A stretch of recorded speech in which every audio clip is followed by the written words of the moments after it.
Hello friends, welcome to the concept YouTube channel. मेरा नाम है विशाल चौहान और यूपीएससी सिविल सर्विस एग्जामिनेशन के लिए ज्योग्राफी की हमारी जो सीरीज चल रही है उसमें क्लाइमेटोलॉजी में आज हम पढ़ने जा रहे हैं लोकल विंड्स के बारे में।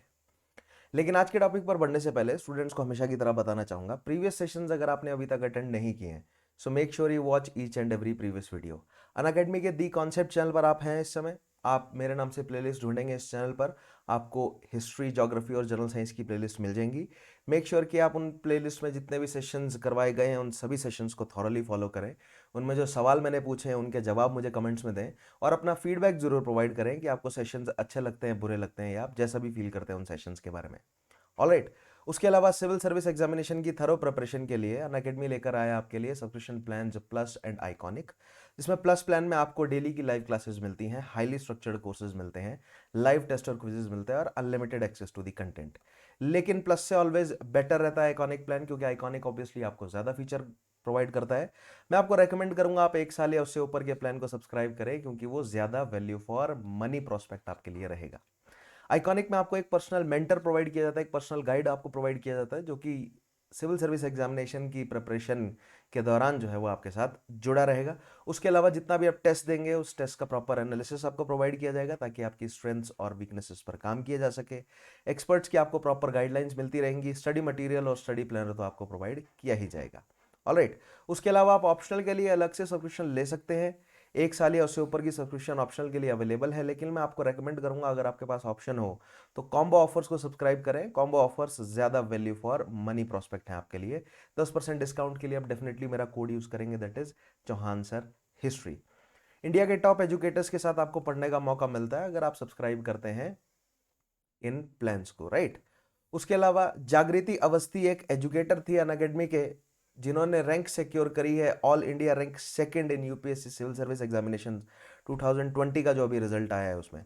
उसके अलावा not just that, AIR 9th 10th 13th 14 16 20, AIR 1 से 20 के बीच में 7 लर्नर्स, 21 से 100 के बीच में 20 लर्नर्स और 101 से 761 के बीच में 142 लर्नर्स। यानी कि बहुत बेहतरीन रिजल्ट्स जो हैं वो इस समय इस बार अनअकैडमी ने दिए हैं। ये सभी एजुकेटर्स, ये सभी लर्नर्स जो हैं वो अनअकैडमी के साथ जुड़े हुए थे और इन्होंने थोरो जो है वो प्रिपरेशन अपनी करी सिविल सर्विस एग्जामिनेशंस की, right. So these are the name of the top rankers who secured these ranks Unacademy के प्लेटफॉर्म के साथ जुड़कर, राइट। सो मेक श्योर कि आप भी सब्सक्राइब करें अनअकैडमी के प्लान्स को और अपनी जर्नी भी, थॉरो जर्नी जो है वो शुरू करें सिविल सर्विस एग्जामिनेशन के प्रिपरेशन की। उसके अलावा अगर आप चाहते हैं कि आपके पास एक थरो स्टडी मटेरियल हो civil service examination mains preparation के लिए, तो अनअकैडमी लेकर आया आपके लिए 20 बुक्स का सेट, राइट, मटेरियल का, जिसकी वर्थ है 10,000 रुपीज़। लेकिन अगर आप कोई भी 1 साल या उससे ऊपर का प्लान सब्सक्राइब करते हैं सिविल सर्विस एग्जामिनेशन का, तो ये पूरा सेट जो है वो आपको साथ में प्रोवाइड किया जाता है, राइट। 100% सिलेबस इसमें कंप्लीट होगा। हाईली स्ट्रक्चर्ड है ये कोर्स, इंडिया के टॉप एजुकेटर्स द्वारा, यूपीएससी सीएससी के टॉप एजुकेटर्स द्वारा सेट किया गया है ये study material. General studies, GS2, GS1, GS2, GS3, GS4, पूरा मेंस का सिलेबस जो है वो इसमें कवर किया जाता है और अपडेटेड है ये, वेल अपडेटेड है करंट अफेयर्स के साथ। प्रीवियस ईयर क्वेश्चंस भी ये कवर जरूर करता है, राइट। उसके अलावा अगर आप सब्सक्राइब करना चाहते हैं अनअकैडमी के प्लान्स के साथ, बट अगर आप एक साथ पेमेंट नहीं करना चाहते हैं या नहीं कर पा रहे हैं, तो अनअकैडमी लेकर आया आपके लिए लोन फॉर यूपीएससी, जिसमें कोई प्रोसेसिंग फीस नहीं है, कोई इंटरेस्ट रेट नहीं है, कोई हिडन चार्ज नहीं है। बहुत ही आसानी से आपको 2 घंटे के अंदर अप्रूवल मिल जाएगा। बहुत मिनिमल सा पेपर वर्क और बहुत फ्लेक्सिबल सा टेन्योर। सो हर नई वीडियो के नीचे आपको डिस्क्रिप्शन बॉक्स में लिंक मिल जाएगा for the loan process, right. So make sure you check that link और अपना एक बार लोन प्रोसेस चेक जरूर करें, क्योंकि अगर आप एक साथ पेमेंट नहीं करना चाह रहे हैं तो ये बहुत बेहतरीन ऑप्शन है आपके लिए। ऑलराइट, उसके अलावा 1 ईयर के बैचेज और 2 ईयर के बैचेज शुरू हो रहे हैं, राइट। स्टार्टिंग फ्रॉम 18 अक्टूबर इस बार हमारा मिशन है कि AIR 1 लेकर आना है, AIR सेकेंड हम सिक्योर कर सके। इस बार हमें फर्स्ट रैंक लेकर आना है, जिसके लिए quality enhancement and answer writing program शुरू होने जा रहे हैं, राइट। मेंस के लिए बाइलिंगुअल हिंदी और एज वेल एज इंग्लिश में। सो मेक श्योर कि आप सब्सक्राइब करें और जुड़े इन बैचेस के साथ, ऑलराइट। उसके अलावा फ्री टेस्ट सीरीज अवेलेबल है अनअकैडमी चुनौती 2.0 अनलॉक करने के लिए मेरा कोड यूज करें चौहान सर हिस्ट्री। और इस तरह का बहुत सारा जो है वो फ्री कंटेंट अवेलेबल है अनलॉक करने के लिए, डेफिनेटली मेरा कोड आप जरूर यूज करेंगे। उसके अलावा weekend current affair simplified batches शुरू हो चुके हैं, सो मेक श्योर कि आप जुड़े इन बैचेस के साथ। और हर संडे स्कॉलरशिप टेस्ट तो होता ही, आप लोग जानते ही हैं। 4 करोड़ के पूल में से आपको स्कॉलरशिप मिलती है। टॉप रैंकर्स को सेपरेट जो है वो स्कॉलरशिप प्रोवाइड की जाती है। एनरोल करने के लिए कोड यूज कीजिएगा Chauhan sir history. Alright, so let us start with today session. Today we have to cover the topic of local winds. तो सबसे पहले हम देखते हैं कि लोकल विंड्स के टॉपिक तक हम कैसे पहुंच गए, है ना। क्या किन टॉपिक्स को हमने कवर किया है अभी तक। Let us go through the एक बिल्कुल जो है वो सिंपल सा एक बैकग्राउंड जो है वो हम डेवलप करते हैं, है ना। हमेशा की तरह हर सेशन में मैं आपको ये पूरा जो है वो बैकग्राउंड तो समझाता ही हूं। तो आप लोग जानते ही हैं कि geography is what is a study of, ये एक ऐसी साइंस है जिसमें हम स्पेशियल और टेम्पोरल वेरिएशंस को समझते हैं, राइट। और हम अभी फिलहाल कॉज एंड इफेक्ट के प्रोसेस को समझ रहे हैं टू अंडरस्टैंड क्लाइमेटोलॉजी। क्योंकि ज्योग्राफी में पहले हम कॉन्सेप्ट समझ रहे हैं, या जिसे आप फिजिकल ज्योग्राफी भी कह सकते हैं, राइट। उन कॉन्सेप्ट या फिजिकल ज्योग्राफी में हमने सबसे पहले क्लाइमेटोलॉजी को शुरू किया, उसके बाद then we will be studying about oceanography, then geomorphology and then soil, right. और फिर हम उन सभी कॉन्सेप्ट्स को वर्ल्ड और इंडिया के ऊपर अप्लाई करेंगे, जिससे हमें वर्ल्ड ज्योग्राफी और इंडिया ज्योग्राफी जो है वो मिल जाएगी, है ना। सो कॉन्सेप्ट स्टडी कर रहे हैं हम ज्योग्राफी के, जिसमें क्लाइमेटोलॉजी हम स्टडी कर रहे हैं। और क्लाइमेटोलॉजी को स्टडी करने के लिए हमारा प्रोसेस क्या है, कॉज एंड इफेक्ट का।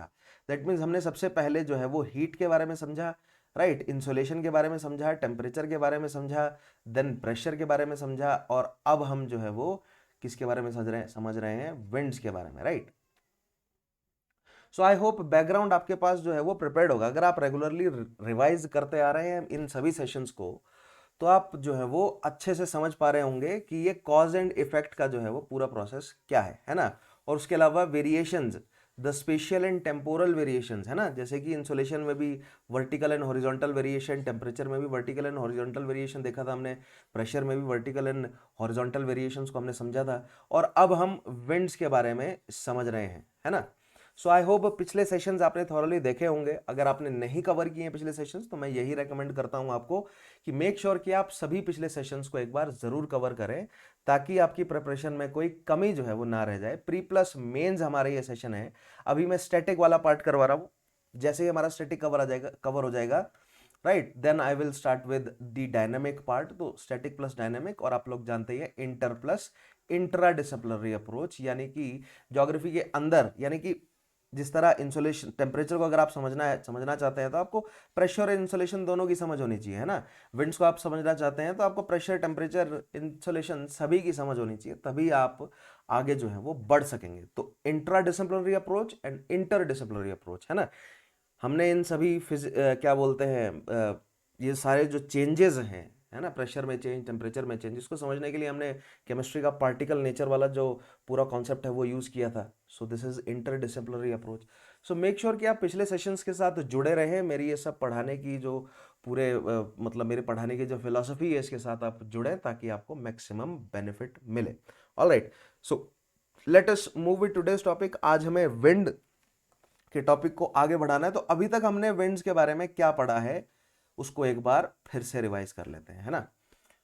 सो विंड्स में सबसे पहले मैंने आपको बेसिक्स बताए थे। विंड्स के बेसिक्स में मैंने आपको क्या बताया था कि व्हाट इज विंड, है ना। विंड को हमने डिफाइन किया था, and what are the different factors affecting the motion of air mass, that is wind. That means what is the different factors behind the velocity and direction of wind, right. So 3 factors हमने पढ़े थे। कौन कौन से थे वो, the pressure gradient force, उसके बाद frictional force and Coriolis force. ये 3 फैक्टर्स हमने पढ़े थे, है ना।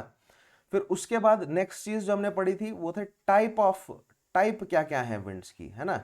सो विंड की टाइप्स में मैंने आपको 3 तरह की टाइप्स या 3 तरह की कैटेगरीज बताई थी। आज मैं उन 3 तरह की कैटेगरीज को 2 तरह की कैटेगरीज में बांट दूंगा। एक थी हमारे पास परमानेंट विंड्स, है ना, जिसको हम प्लैनेटरी विंड्स भी कह सकते हैं, या आप मुझे बताएंगे कि एक और टर्म क्या यूज की जा सकती है परमानेंट विंड्स के लिए, राइट। सो परमानेंट विंड्स में मैंने आपको बताया था कौन कौन सी हैं आप हमारे पास, ट्रेड विंड्स, राइट, उसके अलावा वेस्टर्लीज एंड पोलर ईस्टर्लीज, और इनके पीछे छुपे हुए सभी कॉन्सेप्ट्स को मैंने आपको अच्छे से समझाया ही था, राइट। एंड देन मैंने आपको क्या समझाया था, द शिफ्ट इन, वैसे तो प्रेशर का टॉपिक है ये, but shift in pressure belts के हिसाब से ही हमें शिफ्ट देखने को मिलता है परमानेंट विंड्स का भी, राइट। एंड देन उसके बाद हम शुरू करने जा रहे थे टाइप ऑफ विंड्स में। दूसरी टाइप ऑफ विंड्स है हमारे पास जो कि आज हम स्टडी करेंगे, वो कौन सी है? Local winds, right. Permanent winds हैं और दूसरी जो है वो लोकल विंड्स हैं, और आज हम लोकल विंड से हमारी कहानी को आगे बढ़ाने जा रहे हैं। सो आई होप पिछले टॉपिक्स आपने अच्छे से कवर किए होंगे, ताकि इन सभी पॉइंट्स को आप अच्छे से जानते हो ऑलरेडी, ताकि आगे आने वाले टॉपिक्स में आपको कोई भी कंफ्यूजन ना हो। खास तौर पे ग्लोबल एटमॉस्फेरिक सर्कुलेशन जो टॉपिक है वो आपको काफ़ी अच्छे से क्लियर होना चाहिए, राइट। ग्लोबल एटमॉस्फेरिक सर्कुलेशन के साथ ही आपके factor affecting the movement of wind या factor affecting the movement of air mass जो है वो जुड़ जाएगा। ग्लोबल एटमॉस्फेरिक सर्कुलेशन के साथ ही आपकी ये परमानेंट विंड्स और इनका शिफ्ट भी जुड़ जाता है, राइट। उसके अलावा आपको the axial tilt of earth के बारे में अच्छी नॉलेज होनी चाहिए, है ना, द रेवोल्यूशन और rotation of earth. So that means from the very beginning यहाँ पर हमने हीट टॉपिक को शुरू करने से पहले जो बिल्कुल बेसिक कॉन्सेप्ट्स उठाए थे, जिसमें मैंने आपको structure of atmosphere, composition of atmosphere as well as the rotation and revolution of earth के बारे में अच्छे से समझाया था, लैटिट्यूड्स लॉन्गिट्यूड्स के बारे में अच्छे से समझाया था। ये सभी basics and all of these topics जो है वो आपके पास थॉरली प्रिपेयर्ड होने चाहिए, तभी आप आगे आने वाले टॉपिक्स को अच्छे से टैकल कर सकेंगे। ऑलराइट, क्लाइमेटोलॉजी पर मैं इतना प्रेशर क्यों डाल रहा हूँ? क्योंकि क्लाइमेटोलॉजी पर प्री से जो है वो बहुत सारे सवाल प्री के लिए मतलब इंडियन ज्योग्राफी के बाद अगर कोई टॉपिक है या उसके साथ में अगर कोई टॉपिक है जिसमें ज़्यादा सवाल बनते हैं तो वो क्लाइमेटोलॉजी है, राइट। सो प्री के लिए तो इंपॉर्टेंट है ही, मेंस के लिए भी क्लाइमेटोलॉजी से एक आधा सवाल तो बनता ही है, राइट। ऑलमोस्ट हर जो है वो हमने प्रीवियस ईयर जो मेंस के पेपर है GS1 उसमें देखा ही है कि क्लाइमेटोलॉजी से तो सवाल बना ही है। प्रीवियस ईयर क्वेश्चंस को डिस्कस करेंगे, मोस्ट इंपॉर्टेंट क्वेश्चन की जो हमारी सीरीज है, राइट। स्पेशल क्लासेस में जो मैं मोस्ट इंपॉर्टेंट क्वेश्चंस करवाता हूँ उसमें अभी मैंने प्री के लिए कुछ क्वेश्चंस करवाए थे, आगे मैं आपको मेंस के लिए भी जो है वो क्वेश्चंस जरूर करवाऊंगा इसमें, राइट। क्योंकि मैंने आपको बताया ना हमारी जो ज्योग्राफी की सीरीज है ये प्री प्लस मेंस चल रही है ना। ऑलराइट, सो लोकल विंड्स से आज हमें कहानी को आगे बढ़ाना है। सो लोकल विंड्स में किस किस तरह की जो है वो हमारे पास लोकल विंड्स अवेलेबल है अभी हम देख लेते हैं, राइट। सो आप कहेंगे सर आपने पिछले टॉपिक में प्लैनेटरी विंड्स, राइट, और उसके बाद जो है वो फिर पीरियोडिक विंड्स और फिर लोकल विंड्स तीन अलग अलग पॉइंट्स में रखे थे, राइट। पीरियोडिक विंड्स को मैंने अलग पॉइंट में रखा था, लेकिन अगर आप कैरेक्टराइज मतलब अगर आप क्लासिफाई करने जा रहे हैं तो आप पीरियोडिक विंड्स को भी रख सकते हैं लोकल विंड्स के अंडर ही, क्योंकि लोकल विंड्स की डेफिनेशन क्या है कि ये एक छोटे रीजन को ही इफेक्ट करती हैं, है ना। ये मान लीजिए किसी कंट्री के किसी एक पर्टिकुलर रीजन या कुछ लैटिट्यूड से कुछ लैटिट्यूड्स के बीच में, राइट। सो एक बहुत छोटे रीजन को ही ये इफेक्ट करती है, जिसमें लोकल विंड्स में एक जो है वो पहली टाइप ऑफ विंड आपकी आ सकती है कौन सी? पीरियोडिक। और दूसरी जो विंड्स होंगी वो सिंपली कौन सी होंगी? Non periodic local winds, right.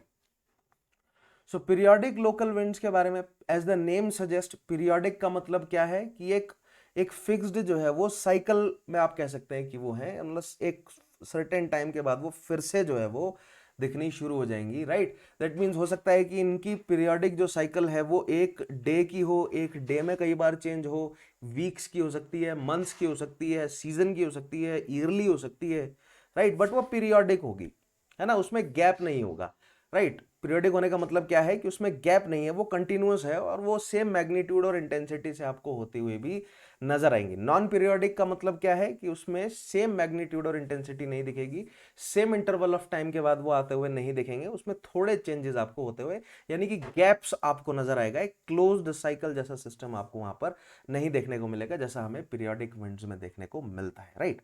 Now periodic winds कौन कौन सी हैं? तो पीरियोडिक विंड्स में मैंने आपको लैंड और सी ब्रीजेस के बारे में बताया था, राइट। उसके अलावा माउंटेन एंड वैली ब्रीजेस के बारे में हमने पढ़ा था, और फिर तीसरी पीरियोडिक विंड जो है वो आपकी कौन सी है? Monsoon wind, right. जिसमें से लैंड और सी ब्रीजेस और माउंटेन और वैली ब्रीजेस के बारे में हम डिटेल में पढ़ चुके हैं, आज भी कुछ पॉइंट्स में इनके बारे में इंट्रोड्यूस करूंगा। बट मॉनसून विंड्स के बारे में, monsoon winds are also local winds and monsoon winds are also periodic winds, right. लेकिन मानसून या सीजनल विंड्स भी आप कह सकते हैं, क्योंकि मानसून सीजन्स के साथ आती हैं। तो मॉनसून विंड्स जो हैं वो हम पढ़ेंगे जब हम क्लाइमेट ऑफ इंडिया टॉपिक पढ़ रहे होंगे, वहां पर मॉनसून के बारे में हम फर्दर डिटेल्स में जाएंगे। आज हम मॉनसून टॉपिक को नहीं यहां पर छेड़ेंगे, क्योंकि और भी बहुत सारे पॉइंट्स जो है वो हमें समझने बाकी रह गए हैं, तभी जाकर हमें मॉनसून जो है वो अच्छे से समझ आएगा। इसलिए पहले हम कॉन्सेप्ट डेवलप करते हैं, then when we apply those concept to India, right, तब जाकर हम मॉनसून को अच्छे से समझ सकेंगे। नॉन पीरियोडिक विंड्स कौन सी हैं? सो नॉन पीरियोडिक विंड्स के आज मैं आपको बहुत सारे एग्जांपल्स देने जा रहा हूं। तो नॉन पीरियोडिक विंड्स को भी आप दो हिस्से में बांट सकते हैं।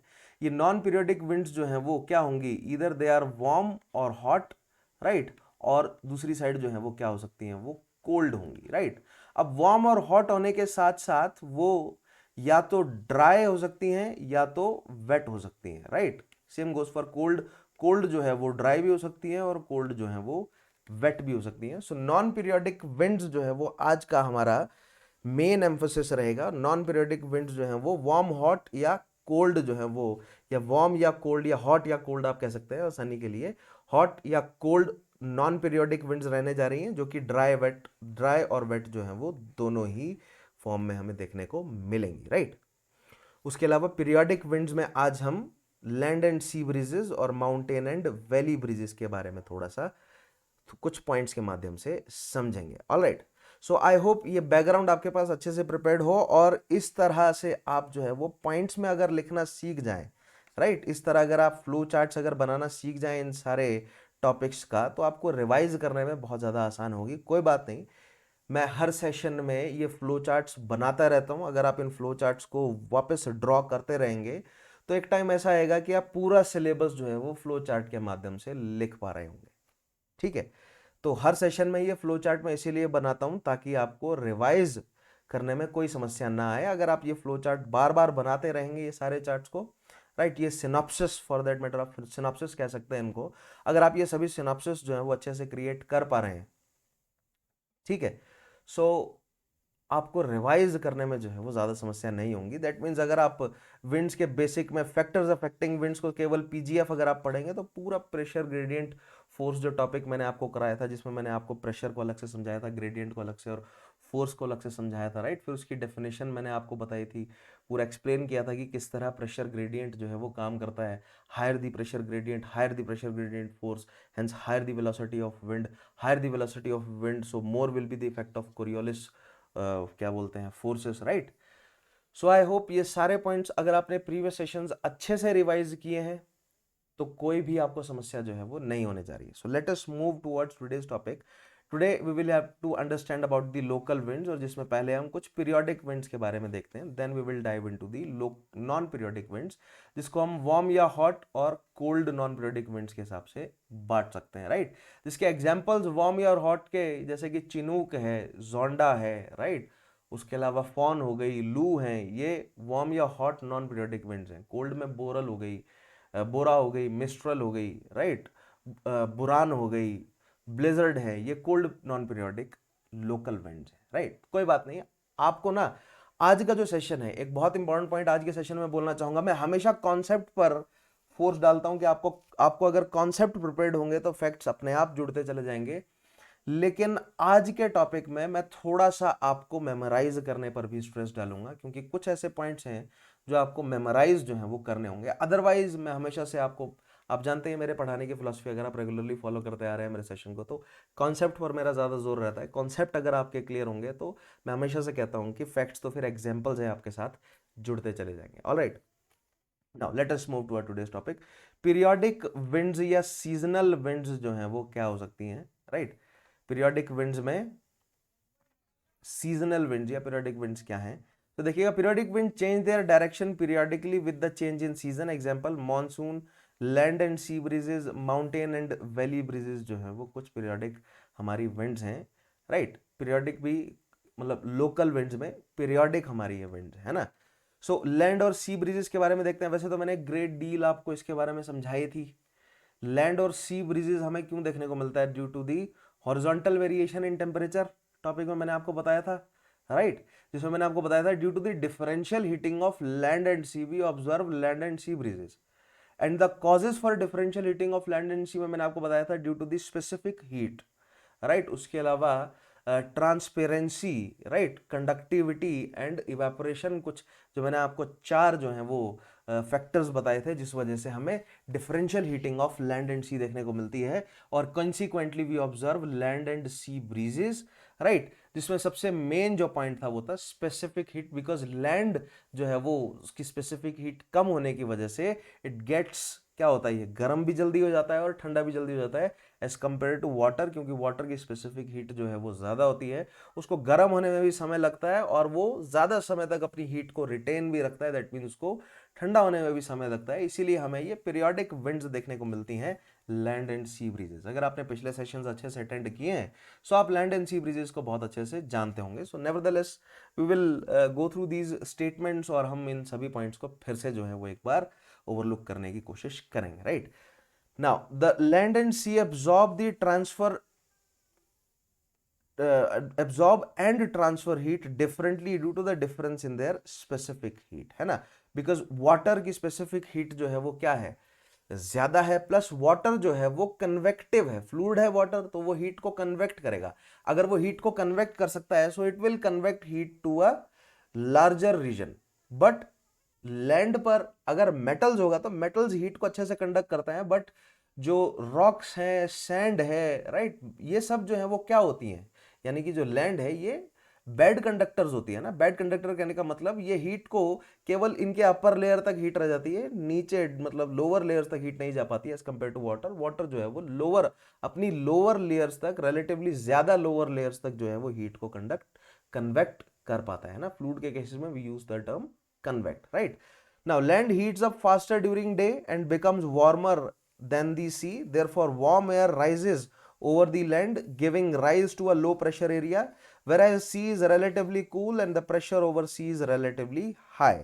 तो ये ज्यादा डिफिकल्ट फंडा नहीं है, ये आप लोगों को याद होगा, मैंने जो डायग्राम बताया था, this is land and this is water. During day time the air mass will rise, right, upwards, rise more upwards on land as compared to water, hence creating a low pressure zone here, hence creating a high pressure zone over the water surface, and we will observe, क्या observe करेंगे हम सी breezes को observe करेंगे during the day time, right. जानते हैं आप लोग, पिछला टॉपिक अगर आपने अच्छे से पढ़ा होगा तो ये पॉइंट्स आपको क्लियर होंगे बिल्कुल, right. Okay, the pressure gradient emerging from sea to land, pressure gradient ही हुआ ना, ये high pressure to low pressure, ये प्रेशर ग्रेडियंट जो है वो डेवलप हो गया। ग्रेडियंट क्या है, ग्रेडियंट हम देखते हैं change in a certain quantity with distance, and here the distance जो है वो किसके बीच में है, सी बॉडी एंड लैंड के बीच में, right. So that is why we use the term gradient. मैंने पिछले टॉपिक में ग्रेडियंट टर्म को एक्सप्लेन किया था, आपको याद होगा। Now, the pressure gradient emerging from sea to land due to difference in pressure between sea and land during daytime triggers the wind to blow from sea to land. The wind is called sea breeze. During the night, अब night condition, night में जो है वो बिल्कुल opposite हो जाएगा इसका, ठीक है, बिल्कुल opposite कैसे होगा, ये हमारा लैंड है, राइट, एंड दिस इज, ये हमारी सी बॉडी है। During night time the land will lose heat quickly as compared to sea because of the low specific heat of land. So land will lose heat more quickly long wave radiation के form में, right, and land will become cooler as, या land surface जो है वो cold हो जाएगी as compared to sea surface. So hence there will be a high pressure zone created on land as compared to a low pressure zone created over the surface of sea. Hence there will be a movement of air mass from land to sea. We will call it the land breeze. I hope ये topic आपको याद होगा, पिछले कुछ sessions में मैंने करवाया था, right. During the night the land loses heat faster and become cooler than sea. Now the pressure gradient is from the land to the sea, which triggers the wind to blow from land to sea. This is known as land breeze, right. बिल्कुल simple है, कोई ज्यादा difficult है ही नहीं। You just have to understand the topic, the concept of specific heat, the concept of pressure gradient that creates a force which moves the air mass, hence the winds, right. और ये क्या है, ये periodic है। क्यों? क्योंकि day night ये चलता रहेगा। और इसका इफेक्ट क्या है? इसका इफेक्ट है moderation effect, right, that is opposite to the continental effect. That is why on the coastal region we observe कि वहां पर डायोर्नल रेंज जो है वो क्या होती है, कम होती है। यानी कि अगर दिन में टेम्परेचर 30 डिग्री है तो रात को 27-28 डिग्रीज होगा। ज्यादा डिफरेंस डे और नाइट के टेम्परेचर में नहीं होता। क्यों?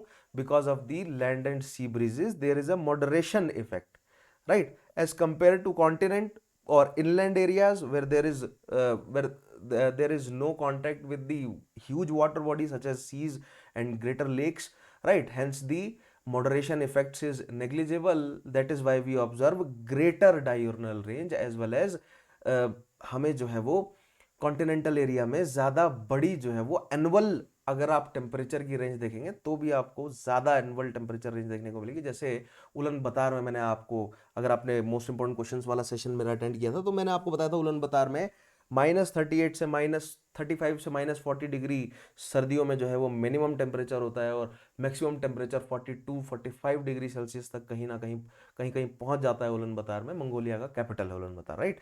सो आप जो है वो मोस्ट इंपॉर्टेंट क्वेश्चंस वाली सेशंस जरूर अटेंड करें, क्योंकि यूट्यूब पर या कॉन्सेप्ट चैनल पर जो हम टॉपिक्स पढ़ते हैं उनको हम प्रैक्टिस करते हैं मोस्ट इंपॉर्टेंट क्वेश्चंस वाली सीरीज में, राइट।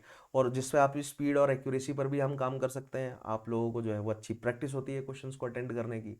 सो मेक श्योर कि आप उन सेशंस को जरूर अटेंड करें, कभी मिस ना करें, ठीक है। आपको रेगुलर अपडेट्स मिलते रहेंगे अगर आप मेरी प्रोफाइल को फॉलो करते हैं, है ना।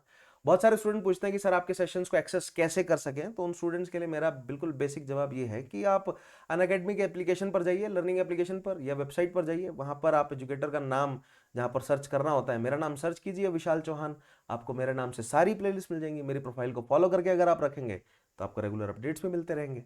ऑलराइट। सो कुछ स्टूडेंट्स के ये डाउट आ रहे थे बीच में, कमेंट में मैंने पढ़ा तो उन स्टूडेंट को मैंने ये जवाब दिया। ऑलराइट, नाउ नेक्स्ट देखते हैं हम माउंटेन और वैली ब्रीजेस क्या होती हैं। सो आई होप आपको माउंटेन और वैली ब्रीजेस आपको समझ आई होगी। टेम्परेचर इन्वर्जन जो मैंने आपको एक टॉपिक करवाया था उसमें मैंने आपको माउंटेन और वैली ब्रीजेस समझाया था कि किस तरह टेम्परेचर इन्वर्जन होता है। That means with the increase of altitude we will observe that the hotter air क्या होगी, नीचे होगी, और कोल्डर एयर, सॉरी उल्टा बोल दिया मैंने, कोल्डर एयर जो है वो नीचे होगी और हॉटर एयर उसके ऊपर होगी, जो कि नॉर्मल के उल्टा है। बिकॉज नॉर्मल लैप्स रेट क्या बोलता है, with the increase of altitude temperature decreases, right. यहां हमें टेम्परेचर इंक्रीज होता हुआ नजर आएगा ना। वहां पर हमें वैली और mountain breezes, again these are क्या है, ये लोकल पीरियोडिक विंड्स हैं। In mountainous region the slopes get heated up during the day and air moves up slope and the wind from the valley blows up the valley to fill the resulting gap, है ना। बिल्कुल simple है, कुछ ज़्यादा difficult नहीं है। मान लीजिए ये आपकी जो है वो वैली है और वैली के जो टॉप है they are receiving greater insolation as compare to the valley bottoms, right. So the air mass present over the top of this hill will get risen up quickly as compared to valley bottom, hence creating a low pressure zone there, right। और इस low pressure, यहां पर low pressure है, सो relatively valley bottom में क्या है, high pressure है। सो the air mass present in the valley bottom will move upwards, right, hence creating a slow pace की local wind, we will call that valley breeze because it originated from valley। आपको ध्यान रखना है wind का nomenclature उसके origin से है, right. सो अगर वैली से ओरिजिनेट हो रही है तो वैली ब्रीज, सी से ओरिजिनेट हो रही है तो सी ब्रीज, लैंड से ओरिजिनेट हो रही है तो लैंड ब्रीज, राइट। माउंटेन से ओरिजिन हो रही है, माउंटेन पीक से ओरिजिन हो रही है तो mountain breeze, right. Okay, this wind is known as the valley breeze. The upslope winds driven by warmer surface temperatures on a mountain slope than the surrounding air column are known as anabatic winds, right। The upslope winds, since they are moving upslope move कर रही हैं, these are also known as anabatic and catabatic winds। दो चीजें आपको आज समझनी होगी। मैंने आपको एडियाबैटिक लैप्स रेट समझाया था, उसमें एनाबैटिक और कैटाबैटिक जो है वो कुछ एक ऐसे कॉन्सेप्ट्स हैं जो थोड़े से और डिटेल्ड है फ्लूइड डायनामिक्स में। उतनी डिटेल्स में हमें नहीं जाना होता है, but for the time being आप ये टर्म जो है वो मेमोराइज जरूर कर ले। अपस्लोप विंड्स यानी कि ये जो वैली ब्रीजेज हैं, driven by warmer surface temperatures on a mountain slope, right. क्यों ड्रिवन हो रही है? Because there is a warmer surface, कहाँ है? माउंटेन, क्या बोलते हैं, slope, warmer surface temperature on a mountain slope, then the surrounding air column are known as anabatic winds, right? So these valley breezes are also known as anabatic winds. कोई ज़्यादा difficult चीज़ नहीं है, बिल्कुल basic जो है वो आपको point है ध्यान रखने हैं। सेम गोज फॉर जो माउंटेन ब्रीजेज हैं, they will be known as katabatic winds, ठीक है। Now during the night the slope of mountain gets cooled and air over these slopes become dense, है ना। सेम वैली लेंगे, ये slope of mountain जो है वो अगर ये जल्दी गर्म हो गए थे तो ये ठंडे भी जल्दी हो जाएंगे, right. So that means these will release their energy in form of long wave radiation and the air present near the mountain top will get cold. अगर ये ठंडी हो जाएगी, so due to the action of gravity they will move downward this slope, और यहाँ पर जो गर्म एयर मौजूद है उसको ये ऊपर की तरफ मूव कर देंगे बिकॉज ये उसकी जगह लेने की कोशिश करेंगे। एंड दीज डाउनवर्ड स्लोप, ये डाउनवर्ड मूवमेंट जो हो रहा है विंड का, राइट, स्लोप के साथ, this is known as the mountain breeze, right? The dense air descend into valley which is known as mountain breeze, और यहाँ पर हमें टेम्परेचर इन्वर्जन देखने को मिलता है कि नीचे हमें जो है वो कोल्ड विंड देखने को मिलती है और ऊपर हमें जो है वो वार्म विंड देखने को मिलती है, right. Now this is the phenomena of, यहाँ पर हमें, this is the example of the phenomena of temperature inversion. Now the cool air of the high plateaus and ice fields draining into valley is called katabatic wind. अब ये जो cool air है ना, mountain top से जो है वो valley bottom की तरफ मूव कर रही है, these are known as katabatic winds. और जो वैली बॉटम्स से माउंटेन टॉप्स की तरफ मूव करती है, अपस्लोप जो मूव कर रही है, नोन एज एनाबेटिक विंड्स। बिल्कुल बेसिक पॉइंट है। अब एनाबेटिक या कैटाबेटिक क्या होता है, ये थोड़ा फ्लूइड डायनामिक्स का डिटेल कॉन्सेप्ट है, अभी हमारी कंसर्न से बाहर है, राइट। सो हमें केवल ये टर्म्स ध्यान रखनी है। Now this is the example, आप लोगों को याद होगा ये डायग्राम, मैंने आपको पिछले टॉपिक्स में अच्छे से एक्सप्लेन किया था ये, राइट। नाउ आज का जो हमारा सबसे मेन टॉपिक है ना, आज का जो सेशन है इसमें जो सबसे इंपॉर्टेंट पॉइंट हमें समझना है वो है non periodic local winds, right. Non periodic local winds में भी हमने किस तरह बांट दिया है, जो वार्म है और जो कोल्ड है।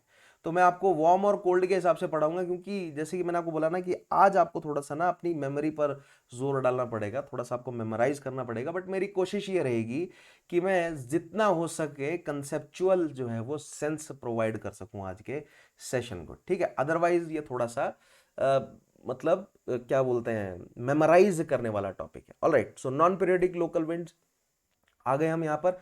Now, local winds are confined to a specific location and are diurnal or monthly in nature. They are characterized by diurnal reversal or appear for a short period of time.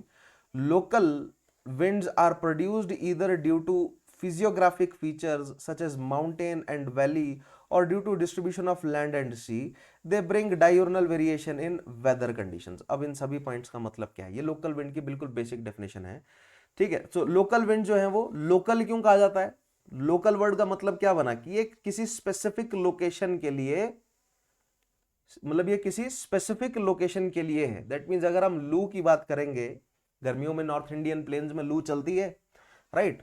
Not just north India, Pakistan वाली side भी लू चलती है। तो जो ये लू जो चलती है, इसका ओरिजिनेट होने का कारण जो है वो लोकल है, किसी लोकल फिजियोग्राफिक फीचर की वजह से, किसी लोकल माउंटेन या वैली की वजह से, किसी लोकल लैंड और सी की डिस्ट्रीब्यूशन की सिचुएशन की वजह से हमें ये ब्रीजेस देखने को, सॉरी नॉट ब्रीजेस बट हमें ये विंड्स देखने को मिलती हैं। दैट मीन्स लू आपको, लू क्या है, एक हॉट एयर है, हॉट विंड है। अब आपको हॉट विंड्स और भी, मतलब एशियन कॉन्टिनेंट में भी हॉट विंड्स और जगह भी आपको मिल जाएंगी, राइट। बट हम उन्हें लू, हर हॉट विंड को हम लू नहीं बोल सकते, क्यों? क्योंकि लू हो गई, या अगर और भी बहुत सारी जो है वो हम एशिया में हॉट विंड्स को देखने की कोशिश करेंगे, राइट। ये सारी जो है वो क्या है, अपने अपने रीजन के हिसाब से डेवलप्ड है, स्पेसिफिक लोकेशन के हिसाब से डेवलप्ड है। तो कुछ खासा जो है वो डिफिकल्ट कॉन्सेप्ट नहीं है, आई होप आपको समझने के लिए, है ना। बिल्कुल इजी सा कॉन्सेप्ट है कि स्पेसिफिक लोकेशन के हिसाब से जो विंड डेवलप हो रही है, that is local wind, right. Unlike the planetary और परमानेंट विंड्स, राइट, या प्रेवलेंट विंड्स जो कि हमें थ्रू आउट ईयर जो है वो देखने को मिलती हैं और वो ग्लोबल लेवल पर काम कर रही हैं, ग्लोबल एटमॉस्फेरिक सर्कुलेशन का हिस्सा हैं। और देखिए जिस तरह जो प्रेवेलिंग विंड्स हैं यानी कि हमारी trade winds as well as the westerlies as well as the polar easterlies, ये सभी कर क्या रही हैं, ये इंटरमिक्सिंग ऑफ एटमॉस्फेयर कर रही हैं, जिससे ह्यूमिडिटी और टेम्परेचर जो है वो एक प्लेस से दूसरी प्लेस तक पहुंच रहा है ना। टेम्परेचर में भी मिक्सिंग हो रही है, हाई टेम्परेचर से लो टेम्परेचर जोन को वो जोड़कर एक मॉडरेट टेम्परेचर फॉर्म कर रहे हैं। सिमिलरली वो ह्यूमिडिटी को ट्रांसफर कर रहे हैं, टेम्परेचर को, हीट को ट्रांसफर करने का काम कर रहे हैं। वैसा ही कुछ जो है वो लोकल विंड्स भी करेंगी, लेकिन वो एक स्पेसिफिक लोकेशन में कर रही होंगी, राइट। वो डायurnal रिवर्सल और appear in short period of time. Diurnal reversal मतलब कहने का मतलब कि शॉर्ट पीरियड ऑफ टाइम, साल में जो है वो हो सकता है 2 या 3 महीने ही दिखे, ठीक है। फिर वो हो सकता है कि अगले साल आए, साल में हो सकता है कि 10 दिन के लिए ही, 50 दिन के लिए ही हमें वो दिखे, राइट, और एक स्पेसिफिक लोकेशन में ही हमें वो दिखेंगे, है ना। डायurnal वेरिएशंस लेकर आते हैं। अब ये जो लोकल विंड्स है ना, इनके गुड इफेक्ट्स और एडवर्स इफेक्ट्स भी होंगे। गुड इफेक्ट्स कुछ हम मतलब अच्छे इफेक्ट देखेंगे लोकल विंड्स के, कि वो सर्दी और गर्मी से, ह्यूमिडिटी से निजात दिलाएंगी, राइट। या कई जगहों पर हम देखेंगे कि वो सर्दी को बढ़ा देंगी, गर्मी को बढ़ा देंगी, ह्यूमिडिटी बढ़ा देंगी, है ना। सो ये डायurnal वेरिएशंस लेकर आती हैं और वेदर कंडीशंस को बदलती हैं, ऑल्टर करती हैं। वेदर कंडीशंस को किस तरह ऑल्टर करती है, या तो उनकी इंटेंसिटी बढ़ा देगी जो एग्जिस्टिंग वेदर कंडीशन है, या तो एग्जिस्टिंग वेदर कंडीशन की इंटेंसिटी घटा देती है, राइट। सो आज मैं एग्जांपल्स के माध्यम से सारे पॉइंट्स जो है वो आपको क्लियर करूंगा, तब जाके ये सारी स्टेटमेंट्स आपको अच्छे से क्लियर होंगे, right. Now let us, there are many such winds around the world. Some of them are cold, some warm, some wet, some dry. There are many hazards associated with these winds as well. Some of the local winds have been discussed below. देखते हैं आज हम कौन कौन सी local winds जो है वो पढ़ने जा रहे हैं, ठीक है। जैसे मैंने आपको बताया था ना, वो कोल्ड और हॉट हो सकती हैं, वो ड्राई और वेट हो सकती हैं, वो फायदेमंद और नुकसानदेह हो सकती हैं, ठीक है। वो किसी लोकल रीजन में ही बहेगी, किसी एक स्पेसिफिक लोकेशन में ही जो है वो फ्लो करेंगी वो विंड्स, और किसी एक स्पेसिफिक कारण की वजह से ही फ्लो करेंगी। वो सीजन में एक आधी बार जो है, मतलब एक साल में 1 या 2 बार जो है वो फ्लो करेंगी, राइट। सो दैट मीन्स वो नॉन पीरियोडिक हैं, वो एक साइकिल में नहीं चल रही। जिस तरह लैंड और सी ब्रिजेस हमें कंटिन्यूसली एक साइकिल में नजर आ रही हैं, उस तरह हमें ये कंटिन्यूसली साइकिल में जो है वो नहीं नजर आएंगी, ठीक है। नाउ अब इंपॉर्टेंट लोकल विंड्स और डिफरेंट रीजन जो हैं वो क्या क्या हैं। सो आज हमें किन किन के बारे में पढ़ना है। Chinook, norther, norte, north easter blizzards, right, pampero, उसके अलावा sirocco, harmattan, khamsin, karaburan, buran, loo, southerly, brickfielder, bora, mistral, levanter, right, etesian, helm. तो ये बहुत सारी जो है वो लोकल विंड्स हैं। अभी ना इन सब के नाम आपको याद रखने में समस्या हो रही होगी, लेकिन जब मैं कॉन्टिनेंट बाय कॉन्टिनेंट मूव करूंगा, है ना, और सिमिलर कैरेक्टर की जो लोकल विंड्स है उनको एक साथ लेकर चलूंगा, तो आपको इन सभी लोकल या almost all of these local winds का नाम जो है वो याद हो जाएगा, ठीक है। रटना नहीं पड़ेगा, कोई मैं आपको ट्रिक नहीं सिखाऊंगा। कोई मंत्र होते हैं ना, मंत्र सिखाते हैं, ठीक है, सीखते हैं कई स्टूडेंट्स की याद कर लो, नहीं। आप काफ़ी सारे स्टूडेंट्स जो हैं वो कई सारे महीनों से, काफ़ी महीनों से मेरे साथ जो है वो पढ़ रहे हैं। आपने देखा होगा कि मैंने आज तक उस तरह की ट्रिक्स का इस्तेमाल नहीं किया, क्योंकि I don't believe in all those tricks, I believe in understanding the concept, है ना। आपको कॉन्सेप्ट समझना है, आपको रटना नहीं। आप एक एडमिनिस्ट्रेटर बनना जा रहे हैं, आप जो है वो आपको कहने का मतलब कि सबॉर्डिनेट एग्जामिनेशन नहीं देना। ये सारी ट्रिक्स जो है वो सबॉर्डिनेट एग्जामिनेशंस के लिए, क्लरिकल लेवल के एग्जामिनेशंस के लिए काम आ जाती हैं, no doubt, but administrative level के एग्जामिनेशंस के लिए आपको समझ होनी चाहिए, अंडरस्टैंडिंग होनी चाहिए, ठीक है।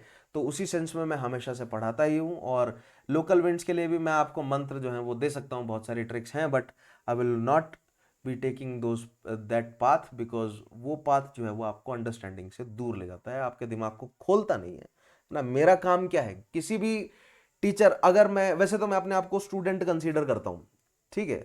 मैं अगर पर्सनली अपने आप को बताऊं, सो आई एम अ स्टूडेंट, मैं हमेशा एक स्टूडेंट ही रहूंगा। मैं हर रोज़ जो है वो कुछ नया सीखने की कोशिश करता हूँ और नया सीख ही रहा हूँ मैं, राइट।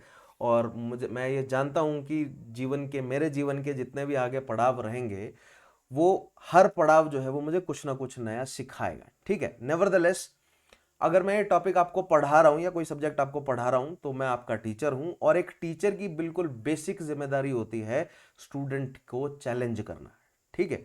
बिल्कुल बेसिक चीज है। अगर मैं आपको चैलेंज नहीं कर पा रहा हूं तो मैं एक अच्छा टीचर नहीं हूं। अगर मैं आपको कंफर्ट कर रहा हूं, ठीक है, आपको आसानी दे रहा हूं, आसान रास्ते दिखा रहा हूं, तो मैं एक अच्छे टीचर का काम नहीं कर रहा हूं। अगर मैं आपको चैलेंज दे रहा हूं, आपके दिमाग को एक्सपेंड कर रहा हूं, राइट, तभी मैं एक अच्छा टीचर कहलाऊंगा। तो ये मेरी फिलॉसफी है एज अ, अगर मैं अपने आप को टीचर कंसीडर करूं, बट नेवरदलेस मैं मोस्ट ऑफ द केसेस में अपने आप को टीचर कंसीडर नहीं करता। I am a student of all these subjects. ये सभी सब्जेक्ट्स जो है वो हमसे आपसे बहुत बड़े हैं, बहुत डिटेल्ड हैं। लोगों ने अपने कई कई लाइफ टाइम्स जो हैं वो जनरेशन्स ने अपनी लगाई हैं इन सभी कंक्लूजन्स तक पहुंचने के लिए, और हम मियरली इन कंक्लूजन्स को समझ रहे हैं। हमने इनको जो है वो डेवलप नहीं किया, हमने खुद जो है वो रिसर्च नहीं करी है, हम केवल इनको अंडरस्टैंड करने की कोशिश कर रहे हैं, ठीक है। So that makes us students. Alright, आगे बढ़ते हैं। सो अब मैं एक एक करके इन सबको समझाऊंगा आपको, स्टार्टिंग विद लू। अब देखिए, लू भी जो है वो क्या है, लोकल विंड है इंडियन सबकॉन्टिनेंट की, और इंडियन सबकॉन्टिनेंट की इस लोकल विंड को इंडियन क्लाइमेट में मैं बहुत डिटेल्स में पढ़ाऊंगा, लेकिन यहां पर नेवरदलेस कुछ एक बेसिक पॉइंट्स आपको लू के बारे में मैं बता देता हूं। Now, Loo prevails in plains of northern India and Pakistan and blows from west in the months of July and June, usually in the afternoon. So basically जो राजस्थान वाला जो रीजन है ना, राइट, ये जो थार डेजर्ट है, यहां से गंगा प्लेन की तरफ और सिंध प्लेन की तरफ मूव करती है लू, राइट। क्यों मूव करती है, कैसे मूव करती है, जब इंडियन क्लाइमेट पढ़ाऊंगा तो वहां पर हाउ एंड वाई के जो है वो आपको जवाब दूंगा। अभी मैं फिलहाल व्हाट का आंसर दे रहा हूं आपको, राइट। तभी मैंने बोला था कि आज के सेशन में थोड़ा सा आपको मेमोराइज करना पड़ेगा। Now, sometimes it is very hot and dry as temperature invariably ranges between 45 degree Celsius to 50 degree Celsius, right. आपने देखा होगा गर्मियों में नॉर्दर्न प्लेन्स में कैसे जो है वो चिलचिलाती हुई धूप पड़ती है। दोपहर में जो है वो आपके पेरेंट्स आपको बाहर निकलने से मना करते होंगे, क्योंकि बोलते होंगे उस समय लू चल रही है और लू जो है वो तुम्हें बीमार कर देगी। Loo is harmful wind and may cause sunstroke to people. Sunstroke जो है वो एक ऐसी कंडीशन है जिसमें लोग बेहोश हो जाते हैं, चक्कर आ जाना, बुखार पड़ जाना है, किसी तरह की बीमारी जो है वो हो जाती है लू की वजह से, क्योंकि ये बहुत गर्म है। हमारी बॉडी जो है वो इतना टेम्परेचर सहने के लिए नहीं बनी है, तो हमारी बॉडी जो है वो बदले में रिएक्ट करती है, और जिससे हम फीवरिश हो जाते हैं, बीमार हो जाते हैं, या चक्कर आ जाते हैं। डिहाइड्रेशन से लोग जो हैं वो बेहोश हो जाते हैं, और कई केसेस में लोगों की मृत्यु भी हो जाती है, राइट। सो हजार्डस है लू। अब मैं जब आपको इंडियन क्लाइमेट बताऊंगा तो उसके हजार्ड एज वेल एज उसके पॉजिटिव अगर कहीं कुछ पॉइंट्स हैं तो उनको भी हम देखने की कोशिश करेंगे। नेवरदलेस यहां पर हम लू के बारे में केवल इतना ही बेसिक पॉइंट समझेंगे आज, राइट। सो लू जो है वो कहां पर चल रही है इंडियन सब कॉन्टिनेंट में, तो अगर ये हिमालयन है, ये अगर इंडियन, एक second, if this is Himalayan range, और ये अगर इंडियन सब कॉन्टिनेंट में ड्रॉ करूं, right, if this is the Indian सब कॉन्टिनेंट, राइट, जिसमें this is the Himalayan range, तो हमें जो है वो गंगा और यमुना के मैदान यहाँ पर देखने को मिलते हैं, है ना। ये गंगा यमुना के मैदान है, और इधर जो है वो हमें सिंध के प्लेन्स देखने को मिलते हैं, और इस जगह पर जो है वो हमें थार डेजर्ट देखने को मिलता है। तो ये थार डेजर्ट से इंडियन सब कॉन्टिनेंट में या इंडिया में वेस्ट से ईस्ट की तरफ मूव करती है, और इधर हमें ये चोलिस्तान के रास्ते सिंध, पंजाब और सिंध के मैदान में बहती हुई नजर आएगी, जिससे ये काफ़ी हाई टेम्परेचर जो हैं वो पैदा करती हैं। तो ऑलरेडी गर्मी को ये और गर्म कर देती है, क्योंकि ये ड्राई है, राइट, ये बिल्कुल ड्राई विंड है, राइट, और ये एक्सट्रीमली हॉट विंड है, जो कि ऑलरेडी गर्म मौसम को और गर्म कर देती है, ठीक है। ध्यान रखेंगे कैरेक्टरिस्टिक्स लू की, ड्राई एंड हॉट, है ना। लू जो है वो आपकी इधर मूव कर रही है ना। आगे बढ़ते हैं, नेक्स्ट नेक्स्ट देखते हैं हम चिनूक। अब चिनूक जो है वो, देखिए, लोकल विंड्स एक ऐसा टॉपिक है ना जिसको यूपीएससी बहुत ज्यादा पसंद करता है, लोकल विंड्स टॉपिक को, खास तौर पे प्रीलिम्स के लिए। अगर क्लाइमेटोलॉजी से सवाल डालने जा रहे हैं ना एग्जामिनर यूपीएससी में, तो उनका काफी रुझान रहेगा कि लोकल विंड्स से सवाल डाल दें। Not just UPSC, state level के सिविल सर्विस एग्जामिनेशंस या उसके अलावा और यूनियन और स्टेट लेवल के सबऑर्डिनेट जो एग्जामिनेशंस होते हैं, वहां हर जगह आपको ये लोकल विंड्स पर क्वेश्चन बनता हुआ नजर आ जाएगा। ठीक है, सो आज हमें लोकल विंड्स को, इस पॉइंट को ध्यान में रखते हुए पढ़ना है कि नॉट जस्ट फॉर यूपीएससी के civil service examinations but every, मतलब ऑलमोस्ट एवरी अदर एग्जामिनेशंस के लिए भी, हमारे लिए जहां जहां पर जनरल अवेयरनेस या जनरल नॉलेज या जनरल साइंस पूछी जा रही है, वहां पर यह सवाल बन सकता है। ठीक है, नाउ चिनूक क्या है आपको ध्यान रखना है। Chinook is a hot and dry wind. ठीक है, हर एक विंड का आपको कैरेक्टरिस्टिक ध्यान रखना है। अभी मैं आपको सबसे पहले हॉट एंड ड्राई विंड्स के बारे में बता रहा हूं, खास तौर पे हॉट विंड्स के बारे में। Then I will be explaining you about the cold winds, ताकि आपको जो है वो याद रखने में आसान हो, है ना। आप क्लासिफाई कर सके अपने दिमाग में कि यस, चिनूक हो गई, जोंडा हो गई, राइट, फोन फोन वगैरह हो गई, लू है, सिरोको हो गई और हार्मेटन हो गई। ये सारी क्या है, ये सारी हॉट विंड्स है, हॉट लोकल विंड्स है ना, ध्यान रखना है आपको। Now chinook is a hot and dry wind just like foehn and prevail in USA and Canada along the eastern slope of the Rockies। ठीक है, अब मैं आपको इंट्रोड्यूस करना चाहूंगा फिर से गूगल मैप्स के साथ। ठीक है, बहुत ही बेहतरीन टूल है ज्योग्राफी को पढ़ने के लिए। मैं हर स्टूडेंट को हमेशा रेकमेंड करूंगा, अगर आपको ज्योग्राफी अच्छे से पढ़नी है तो गूगल अर्थ का इस्तेमाल ज़रूर करें। आपको बहुत आसानी से काफ़ी अच्छे पॉइंट्स जो है ये समझा देगी, राइट। सो जैसे कि आप देख रहे हैं यहाँ पर, ये थी हमारी लू की डायरेक्शन, है ना। ये हमारा राजस्थान वाला एरिया, दिस इज थार, और इसके ऊपर ये चोलिस्तान है पाकिस्तान में। सो वेस्ट से ईस्ट की तरफ गंगा प्लेन, हरियाणा, पंजाब वाले डायरेक्शन में, और इधर सिंध, नीचे जो है वो सिंध वाला एरिया हो गया, और ऊपर मुल्तान, पंजाब। यहाँ पर हर डायरेक्शन में ये लू जो है वो चलती है। ठीक है, गर्मियों के मौसम में, मई जून के महीने में खास तौर पे लू जो है वो हमें चलती हुई नजर आती है। ठीक है, नेक्स्ट हम देख रहे थे चिनूक के बारे में।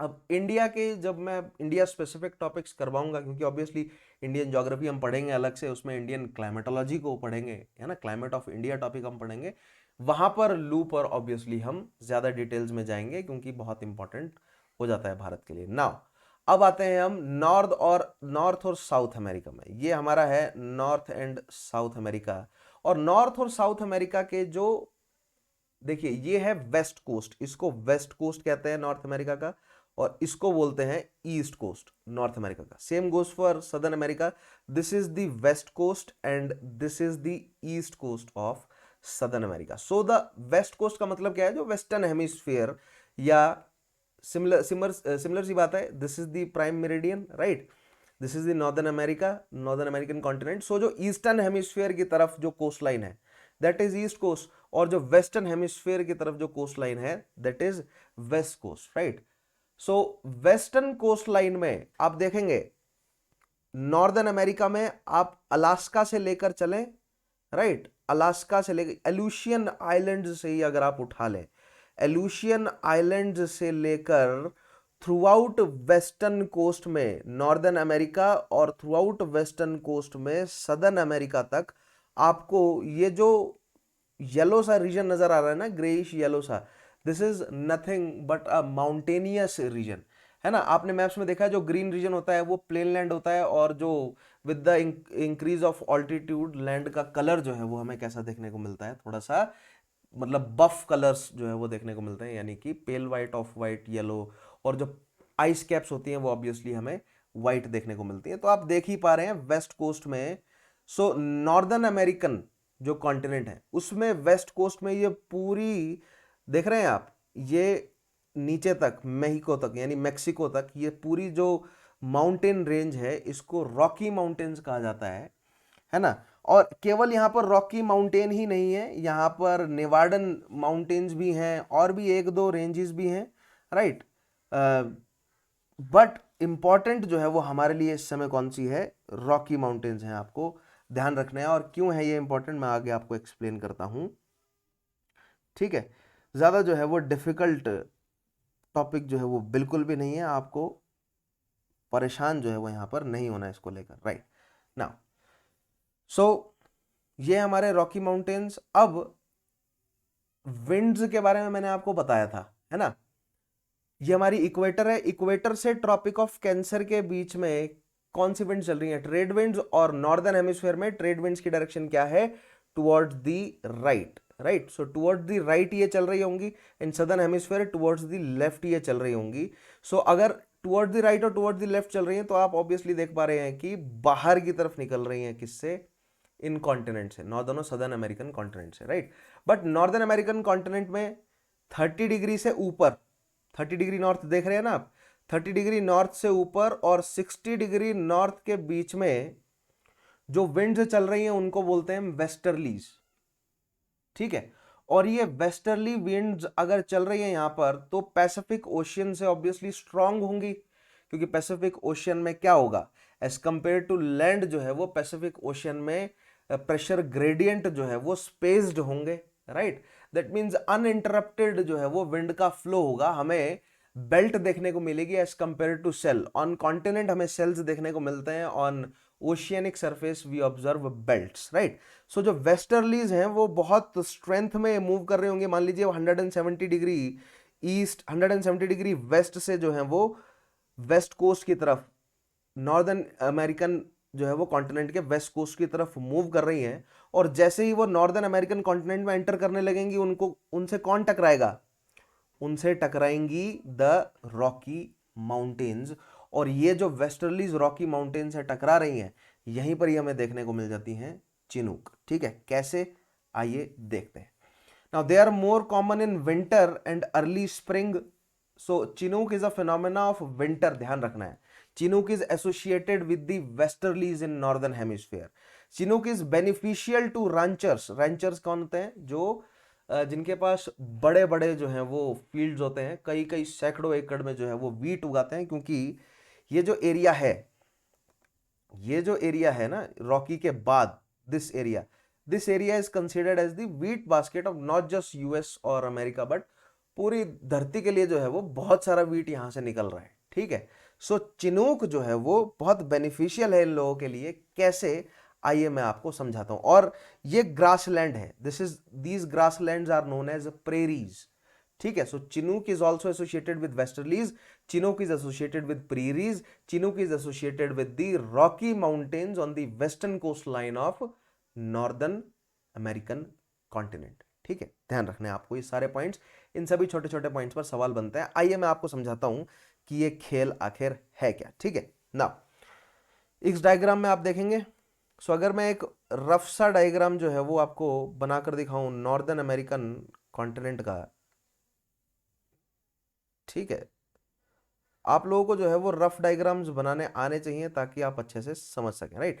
सो ये नॉर्दर्न अमेरिकन कॉन्टिनेंट है और इसमें ये अगर ट्रॉपिक ऑफ कैंसर है, मेक्सिको से गुजर रही है और यहां पर अगर 60 डिग्री लैटिट्यूड जा रहा है, तो इसके बीच का जो एरिया है इसमें वेस्टर्लीज चल रही होंगी ऐसे, है ना। और ये जो वेस्टर्लीज हैं और यहां पर हमें क्या देखने को मिल रहा है, this is the area of Rocky mountains. यहां पर हमें रॉकी माउंटेन्स देखने को मिले, राइट। अब जैसे ही ये रॉकी माउंटेन्स हैं, ध्यान से देखिएगा, if this is Rocky mountain, इस साइड जो है क्या है, वेस्टर्न हेमिस्फीयर है ये, इस साइड क्या है, ईस्टर्न हेमिस्फीयर।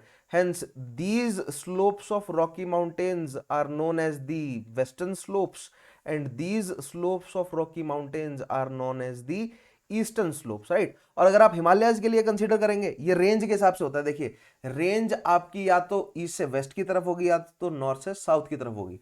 तो ये नॉर्थ से साउथ डायरेक्शन में जा रही है आपकी ये रेंज, राइट। दैट मींस इसके स्लोप्स हम कंसीडर करेंगे वेस्टर्न और ईस्टर्न।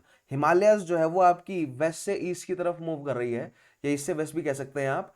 तो उसके स्लोप्स हम कंसीडर करते हैं नॉर्दर्न और southern slope. Southern slope are towards the Ganga plain and northern slope is obviously towards the China, right. जो वेस्टर्न स्लोप हैं किसके, रॉकी माउंटेन्स के, दे विल रिसीव, क्या रिसीव करेंगे, वो वेस्टर्लीज को रिसीव करेंगे, ठीक है। और वेस्टर्लीज जो है वो स्ट्रॉन्ग विंड्स हैं। वेस्टर्लीज जैसे ही हिट करेंगी रॉकी माउंटेन्स को वो ऊपर मूव करना शुरू कर देंगी, ठीक है।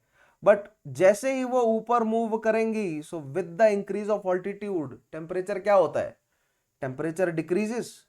और एडियाबैटिक लैप्स रेट लगाओ चाहे आप नॉर्मल लैप्स रेट लगाओ, जैसे ही ये वेस्टर्लीज ऊपर पहुंचेंगी, मान लीजिए अगर ये 4000 मीटर की हाइट है, वैसे तो कहीं कहीं पीक्स उससे भी ज्यादा हैं, बट 4000 मीटर हम रख लेते हैं।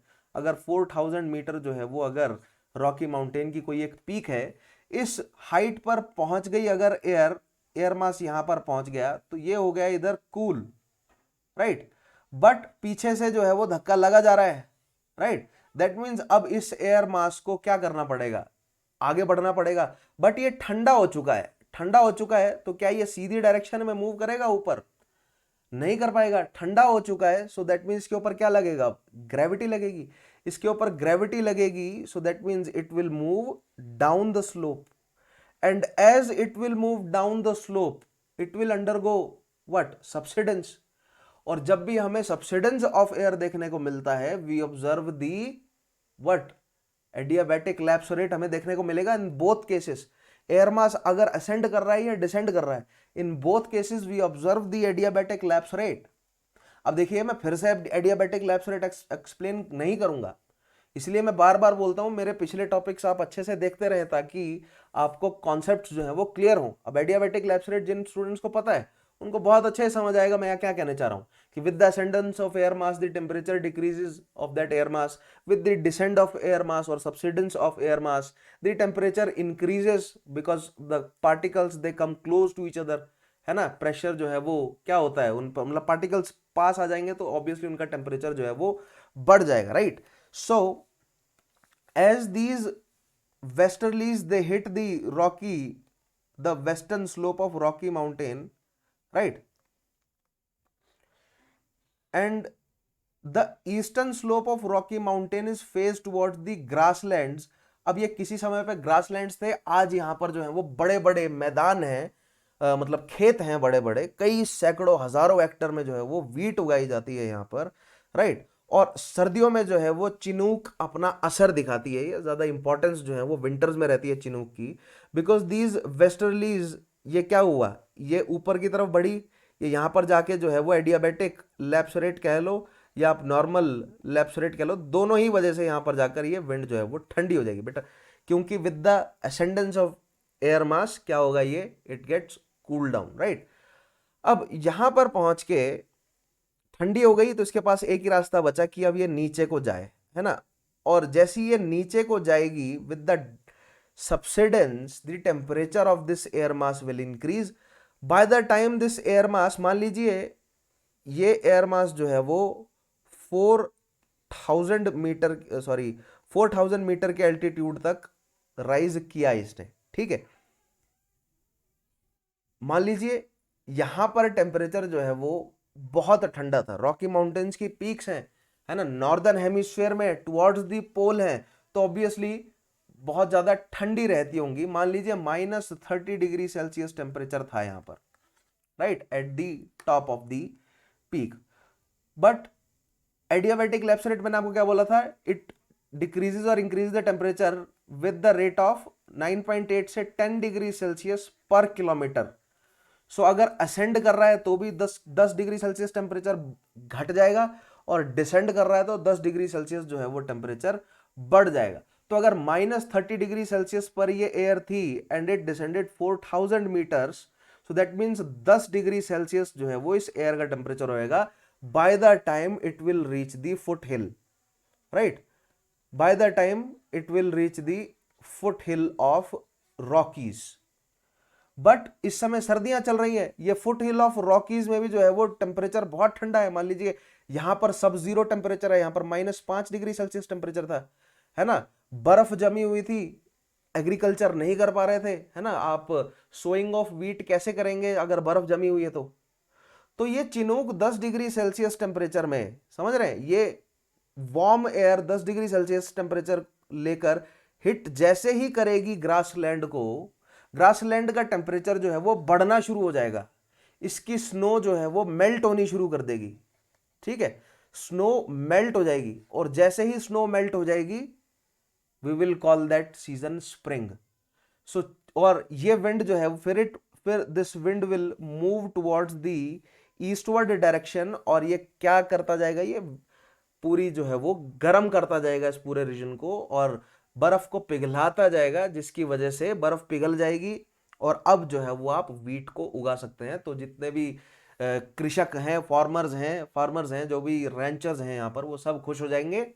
They will welcome the Chinook, right. Chinook को वेलकम किया जाएगा यहाँ पर, और फिर वो अपनी वीट को सो करेंगे, और फिर जो है वो मतलब फार्मिंग यहाँ पर की जा सकती है। ठीक है, सो दैट मीन्स कि चिनूक जो है वो एक बहुत बेनिफिशियल विंड है, लोकल विंड है। किसके लिए? The farmers those farm under the foot hills, those farm at the foot hills of Rocky mountains, right. क्यों? Because it melts the snow early, सर्दियां खत्म होने से पहले ही ये स्नो को मेल्ट कर देती है। ठीक है, that is why it is also known as snow eater. ठीक है, ध्यान रखना है, chinook is also known as snow eater. ठीक है, और यहां पर प्रोसेस क्या लगा? प्रोसेस था यहां पर एडियाबैटिक हीटिंग हुई, है ना। डाउन द स्लोप मूव करने पर क्या हुई? एडियाबैटिक हीटिंग हुई, and due to this adiabatic heating the temperature increased of the temperature of wind increased and hence it melt the snow, और फिर जो है वो ग्रासलैंड को ये कल्टीवेशन के लिए कैपेबल बना देता है। ठीक है, सो बहुत इंपॉर्टेंट पॉइंट है, दिस इज अबाउट चिनूक। और चिनूक जो है वो कहां मूव करती है, किसको इफेक्ट करती है? कनाडा, और ऊपर जो है वो कनाडा है, और यहां जो है वो क्या है? यूएस है। और कनाडा और यूएस को इफेक्ट करती है, वेस्टर्लीज से एसोसिएटेड है, रॉकी माउंटेन से एसोसिएटेड है। रॉकी माउंटेन्स के किस स्लोप से? रॉकी माउंटेन के ईस्टर्न स्लोप से एसोसिएटेड है, क्योंकि चिनूक जो है वो गर्म कहां होती है? एक्चुअली दीज आर वेस्टर्लीज, है ना। विंड कौन सी है? ये वेस्टर्लीज है बेसिकली, बट गर्म होने के बाद चिनूक कहलाती हैं। और गर्म किस साइड होती है? ईस्टर्न स्लोप में गर्म होती है। That means chinook are associated with the eastern slope of Rocky mountains. Nevertheless examiner confusion पैदा करने के लिए कई तरीके से इस सवाल को पुट कर सकता है। अगर ये डायग्राम आपके साथ है, अगर ये कॉन्सेप्ट आपके पास क्लियर है, नेवरदलेस आपको जो है वो मतलब बिल्कुल भी अफेक्ट नहीं कर पाएगा। किसी भी तरह का टेढ़ा क्वेश्चन हो, आपको कंफ्यूज जो है वो नहीं कर पाएगा, राइट। टेम्परेचर राइज हुआ है यहां पर, आपको ध्यान रखना है। एडियाबैटिक हीटिंग हुई है यहां पर, एडियाबैटिक हीटिंग की वजह से ये टेम्परेचर जो है वो बढ़ा है, और ये ग्रासलैंड या प्रेरीज जो हैं उसमें आप फार्मर्स जो हैं वो कल्टीवेशन कर सकते हैं। That is why they welcome chinook. Snow eater कहा जाएगा इसे, right. Early sowing of wind जो है वो करवा पाती है, विंटर का फिनोमेना आपको ध्यान रखना है सारे पॉइंट्स चिनूक के बारे में। ठीक है, नाउ और कोई पॉइंट बचा है चिनूक के बारे में? देखते हैं, नहीं, राइट। सो ये है, आपको देखने को मिल रही है, दीज आर चिनूक, राइट। यहां पर भी जो है वो चिनूक बहेंगी। ठीक है, नाउ आगे बढ़ते हैं नेक्स्ट। एक और, अब मैंने आपको एक डायग्राम में बताया था कि ये जो माउंटेन रेंज है, ये ना सेम ही माउंटेन रेंज है जो west coast of northern America और साउथ अमेरिका में बह रही है, but due to South America को अलग कंटिनेंट बोला गया है, इसीलिए इसकी जो ये माउंटेन रेंज है which moves with the western coast line of southern American continent, इसको एक अलग नाम दिया गया है, और इसका नाम है एंडीज। ठीक है, ध्यान रखना है आपको। साउथ अमेरिकन ईस्ट कोस्ट में जो माउंटेन रेंज है इज नोन एज एंडीज, और west coast, North American west coast में जो माउंटेन रेंज है known as Rocky mountains, and South American west coast में जो mountain range is known as Andes mountain. So आप देखेंगे tropic of Capricorn के नीचे भी तो वेस्टर्लीज चलेंगी, है ना।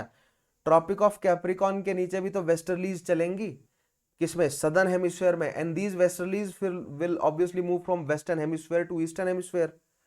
और जब ये एंडीज माउंटेन को हिट करेंगी ये वेस्टर्लीज, सेम चिनूक वाला फिनोमेना जो है वो हमें यहां पर भी देखने को मिल जाएगा।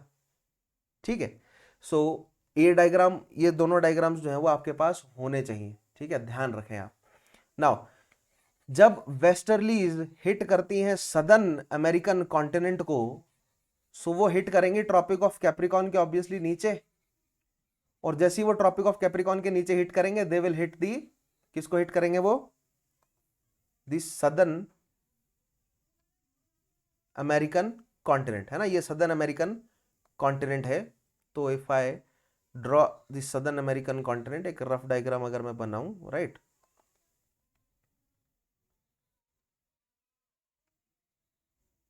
कुछ इस तरह जो है वो हमारा सदर्न अमेरिकन कॉन्टिनेंट है। ठीक है, एक रफ सा डायग्राम है, और ये है हमारी एंडीज माउंटेन रेंज, है ना। और if this is the tropic of Capricorn, इसके नीचे बह रही होंगी क्या, वेस्टर्लीज, और जैसे ही ये वेस्टर्लीज हिट करेंगी किसे, एंडीज को, राइट, सेम बिहेवियर हमें देखने को मिलेगा जो हमें यहां देखने को मिला है। ठीक है, बिल्कुल सेम चीज होगी कि दी क्या बोलते हैं, the westerlies will hit the Andes, और एंडीज के आगे जो कंट्री है, इस कंट्री का नाम है अर्जेंटीना। सो चिनूक जैसी ही एक और ये सिमिलर मतलब कैरेक्टरिस्टिक दिखाती है चिनूक जैसी लोकल विंड, इसको हम बोलते हैं जोंडा। ठीक है, ध्यान रखना है आपको नाम, similar to chinook in every aspect, same वही ओरिजिनेट जो है वो westerlies, associated with westerlies, associated with the mountain ranges of the western coast line of southern American continent. The mountain ranges reaches from north से south की तरफ move कर रही है, दैट मीन्स ईस्टर्न और वेस्टर्न स्लोप जो है वो यहां पर एसोसिएटेड होगा। So this is the eastern slope, this is the western slope and this is the eastern slope. So eastern slope का फिनोमेना है ये एंडीज का भी, जोंडा आपको ध्यान रखना है, सेम एज चिनूक, यहां पर भी वही होगा। The rise of the rise of the westerlies, the cooling down of westerlies, the subsidence of westerlies, hence increasing the temperature, hence forming a warm या hot wind जो है वो फॉर्म होगी, और it will move in the मतलब plain area of Argentina. Country कौन सी यहां पर है, अर्जेंटीना जो है वो इन्फ्लुएंस होगी इससे। ठीक है, किससे, एंड दिस हॉट या warm wind will be known as Zonda. ठीक है, इसको जोंडा कहेंगे, आपको ध्यान रखना है। It is similar to Chinook, it is a phenomena of southern American continent, Alps mount sorry Andes mountain range is associated with it, and Andes mountain की भी ईस्टर्न कोस्ट लाइन जो है वो एसोसिएटेड है। This is the, sorry not eastern coast line but eastern slope of Andes mountain, वहां पर हमारी zonda जो है वो फॉर्म होगी। Obviously it influences the region of Argentina, because क्या, क्योंकि ये ट्रॉपिक ऑफ कैप्रिकॉन के नीचे देखने को मिलती है आपको। This is again a point. Chinook भी आपको ट्रॉपिक ऑफ कैप्रिकॉन के ऊपर देखने को मिलेंगी, बिकॉज वेस्टर्लीज से फॉर्म होती है चिनूक, और जोंडा भी आपको ट्रॉपिक ऑफ कैंसर के ऊपर देखने को मिलेंगी आपको चिनूक, क्योंकि ये वेस्टर्लीज के द्वारा फॉर्म होती है, और ट्रॉपिक ऑफ कैप्रिकॉन के नीचे देखने को मिलेगी आपको जोंडा, क्योंकि ये वेस्टर्लीज से फॉर्म होती है, right. So both of these are same. तो दो तो आपको बिल्कुल ध्यान रखनी है, चिनूक और जोंडा। ठीक है, क्या करेक्टरिस्टिक है चिनूक के, नॉर्दर्न अमेरिका में, जोंडा सदर्न अमेरिका में। Chinook Rocky mountains, Zonda Andes mountain. Chinook and Andes दोनों जो है वो ईस्टर्न स्लोप का फिनोमेना है, दोनों वेस्टर्लीज की वजह से हैं, दोनों वार्म है, और दोनों सर्दी से निजात दिलाती हैं। ठीक है, इनकी ये हजार्डस नहीं है, ये एक्चुअली बेनिफिशियल है, ये दोनों सर्दी से निजात दिलाती हैं। जो जोंडा है वो सदर्न अमेरिका में सर्दी से निजात दिलाती है, राइट, और जो चिनूक है वो नॉर्दर्न अमेरिका में सर्दी से निजात दिलाती है। आगे बढ़ते हैं, दिस इज जोंडा, यहां पर जो है वो आपकी कौन सी बह रही है, जोंडा। ठीक है, इधर बह रही है आपकी चिनूक। एक second, both are warm winds, right, Zonda. आगे बढ़ते हैं, नेक्स्ट देखते हैं हम फॉन के बारे में। अब now foehn is again a hot local wind. ठीक है, हॉट की कैटेगरी में आप रखेंगे इसको, गर्म ही है ये, which originates during the descend of air on the leeward side of a mountain range in the Alps. It is strong, gusty, dry and warm wind. The temperature of the wind varies between 15 से 20 degree Celsius. Fawn is beneficial wind which helps animal grazing by melting snow and aids the ripening of grapes. So adiabatic heating की वजह से ये गर्म हो रही है। Chinook, Zonda and fawn तीनों एडियाबेटिक हीटिंग की वजह से गर्म हो रही है। और अब मैं आपको बताता हूं कि ये फॉन जो है वो हमें कहां देखने को मिलती है। It is a warm local wind of southern Europe. ठीक है, नाउ अगर आपको मैं दिखाऊं, अगर this is the America sorry एक सेकेंड, ये आपका अफ्रीकन अगर कॉन्टिनेंट है, right, and this is the कौन सा पेनिनजुला है ये, आपका ग्रीस का peninsula, this is the Italian peninsula and this is the Iberian peninsula, right. And इस तरह जो है वो अगर आपको देखने को मिल रहा है यूरोप, तो जो फॉन है यहां पर आपको एक माउंटेन रेंज देखने को मिलती है इटली से ऊपर और स्विट्जरलैंड में, जो कि फ्रांस के साथ भी बाउंड्री बना रही होती है, राइट। इस माउंटेन रेंज का नाम है अल्प्स, ठीक है। अगर मैं आपको मैप में दिखाऊं तो यूरोप में चलते हैं, दीज आर अल्प्स, देखिएगा ये आपका ये आपका Mediterranean sea, this is the Greece का पेनिनजुला जो मैंने बनाया, this is the Italian peninsula, this is the Spain वाला जो पेनिनजुला है इसको इबेरियन पेनिनजुला कहते हैं। मैपिंग जब मैं आपको करवाऊंगा ना, वर्ल्ड ज्योग्राफी के जब सारे कॉन्सेप्ट्स, जियोमॉर्फोलॉजी, ये सारे पूरे हो जाएंगे, लास्ट में मैं मैपिंग करवाऊंगा। और मैपिंग हम ऑब्वियसली गूगल अर्थ की मदद से करेंगे, और बहुत बेहतरीन, हर या मैक्सिमम जितने भी ओशियंस हैं, सीज हैं, स्ट्रेट्स हैं, राइट, या मतलब गल्फ्स वगैरह हैं, इन सबको कवर करेंगे, माउंटेन रेंजेस इन सबको देखेंगे। सो ये आप देख रहे हैं, this is Italy, this is France, और इटली के ऊपर जो है वो कौन सी कंट्री है, दिस इज स्विट्जरलैंड। सो ये जो माउंटेन रेंज आपको वाइट वाइट देखने को मिल रही है, अगर मैं यहां पर 1 second,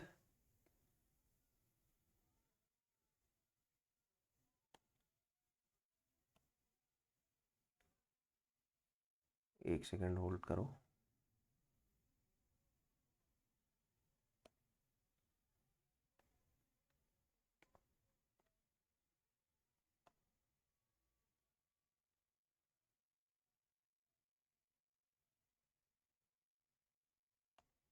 yes, now it will be more clear, देखिएगा।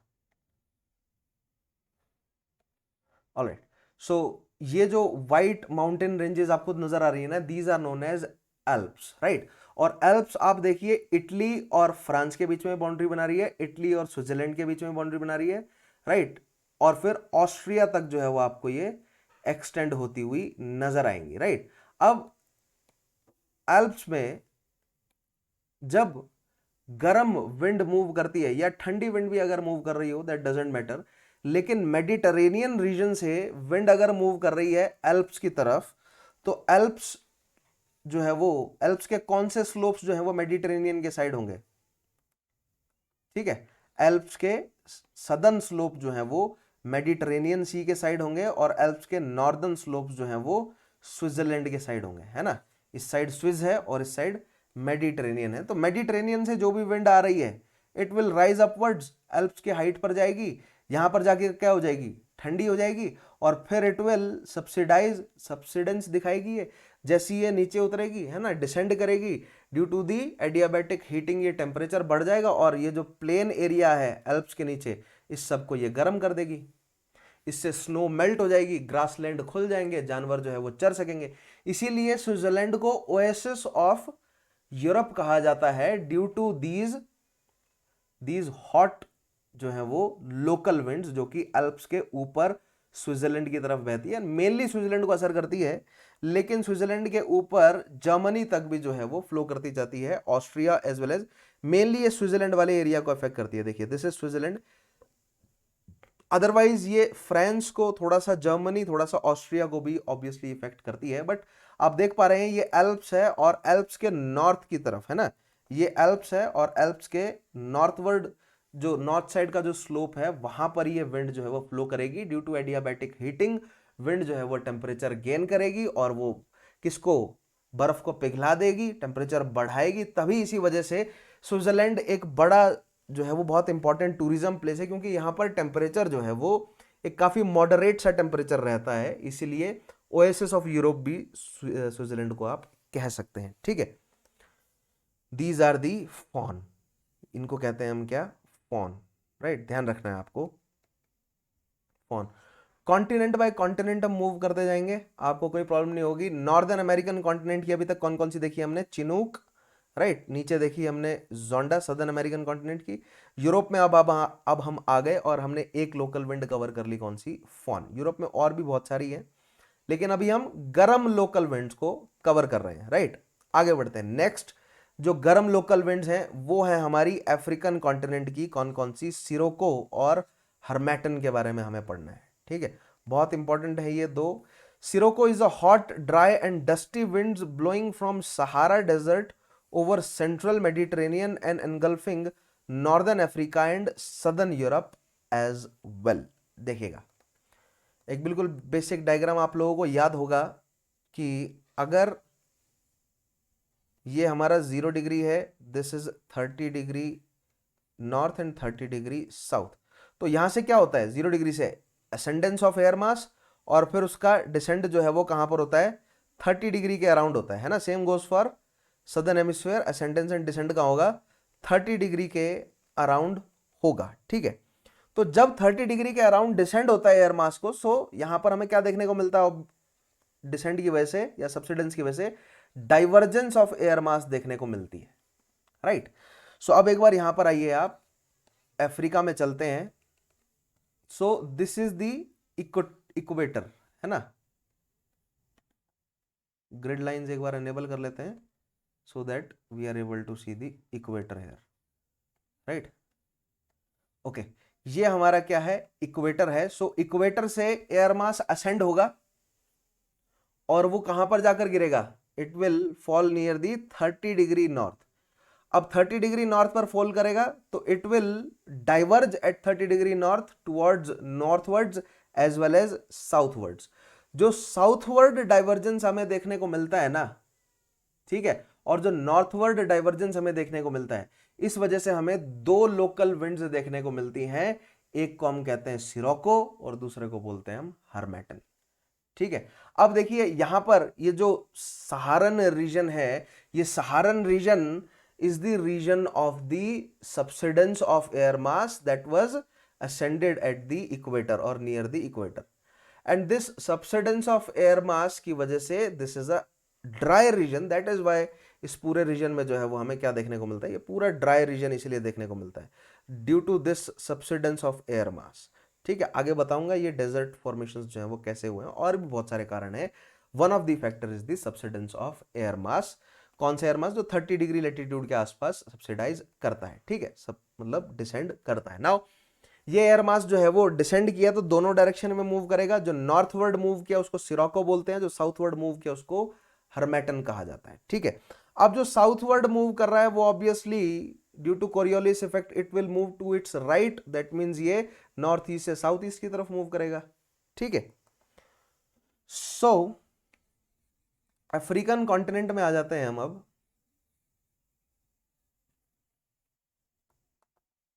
ठीक है, this is the African continent. इसको अगर मैं यहां पर ड्रॉ करूं, एक रफ सा डायग्राम अफ्रीकन कॉन्टिनेंट का, ठीक है, और this is the Iberian peninsula, Italian peninsula, right, ठीक।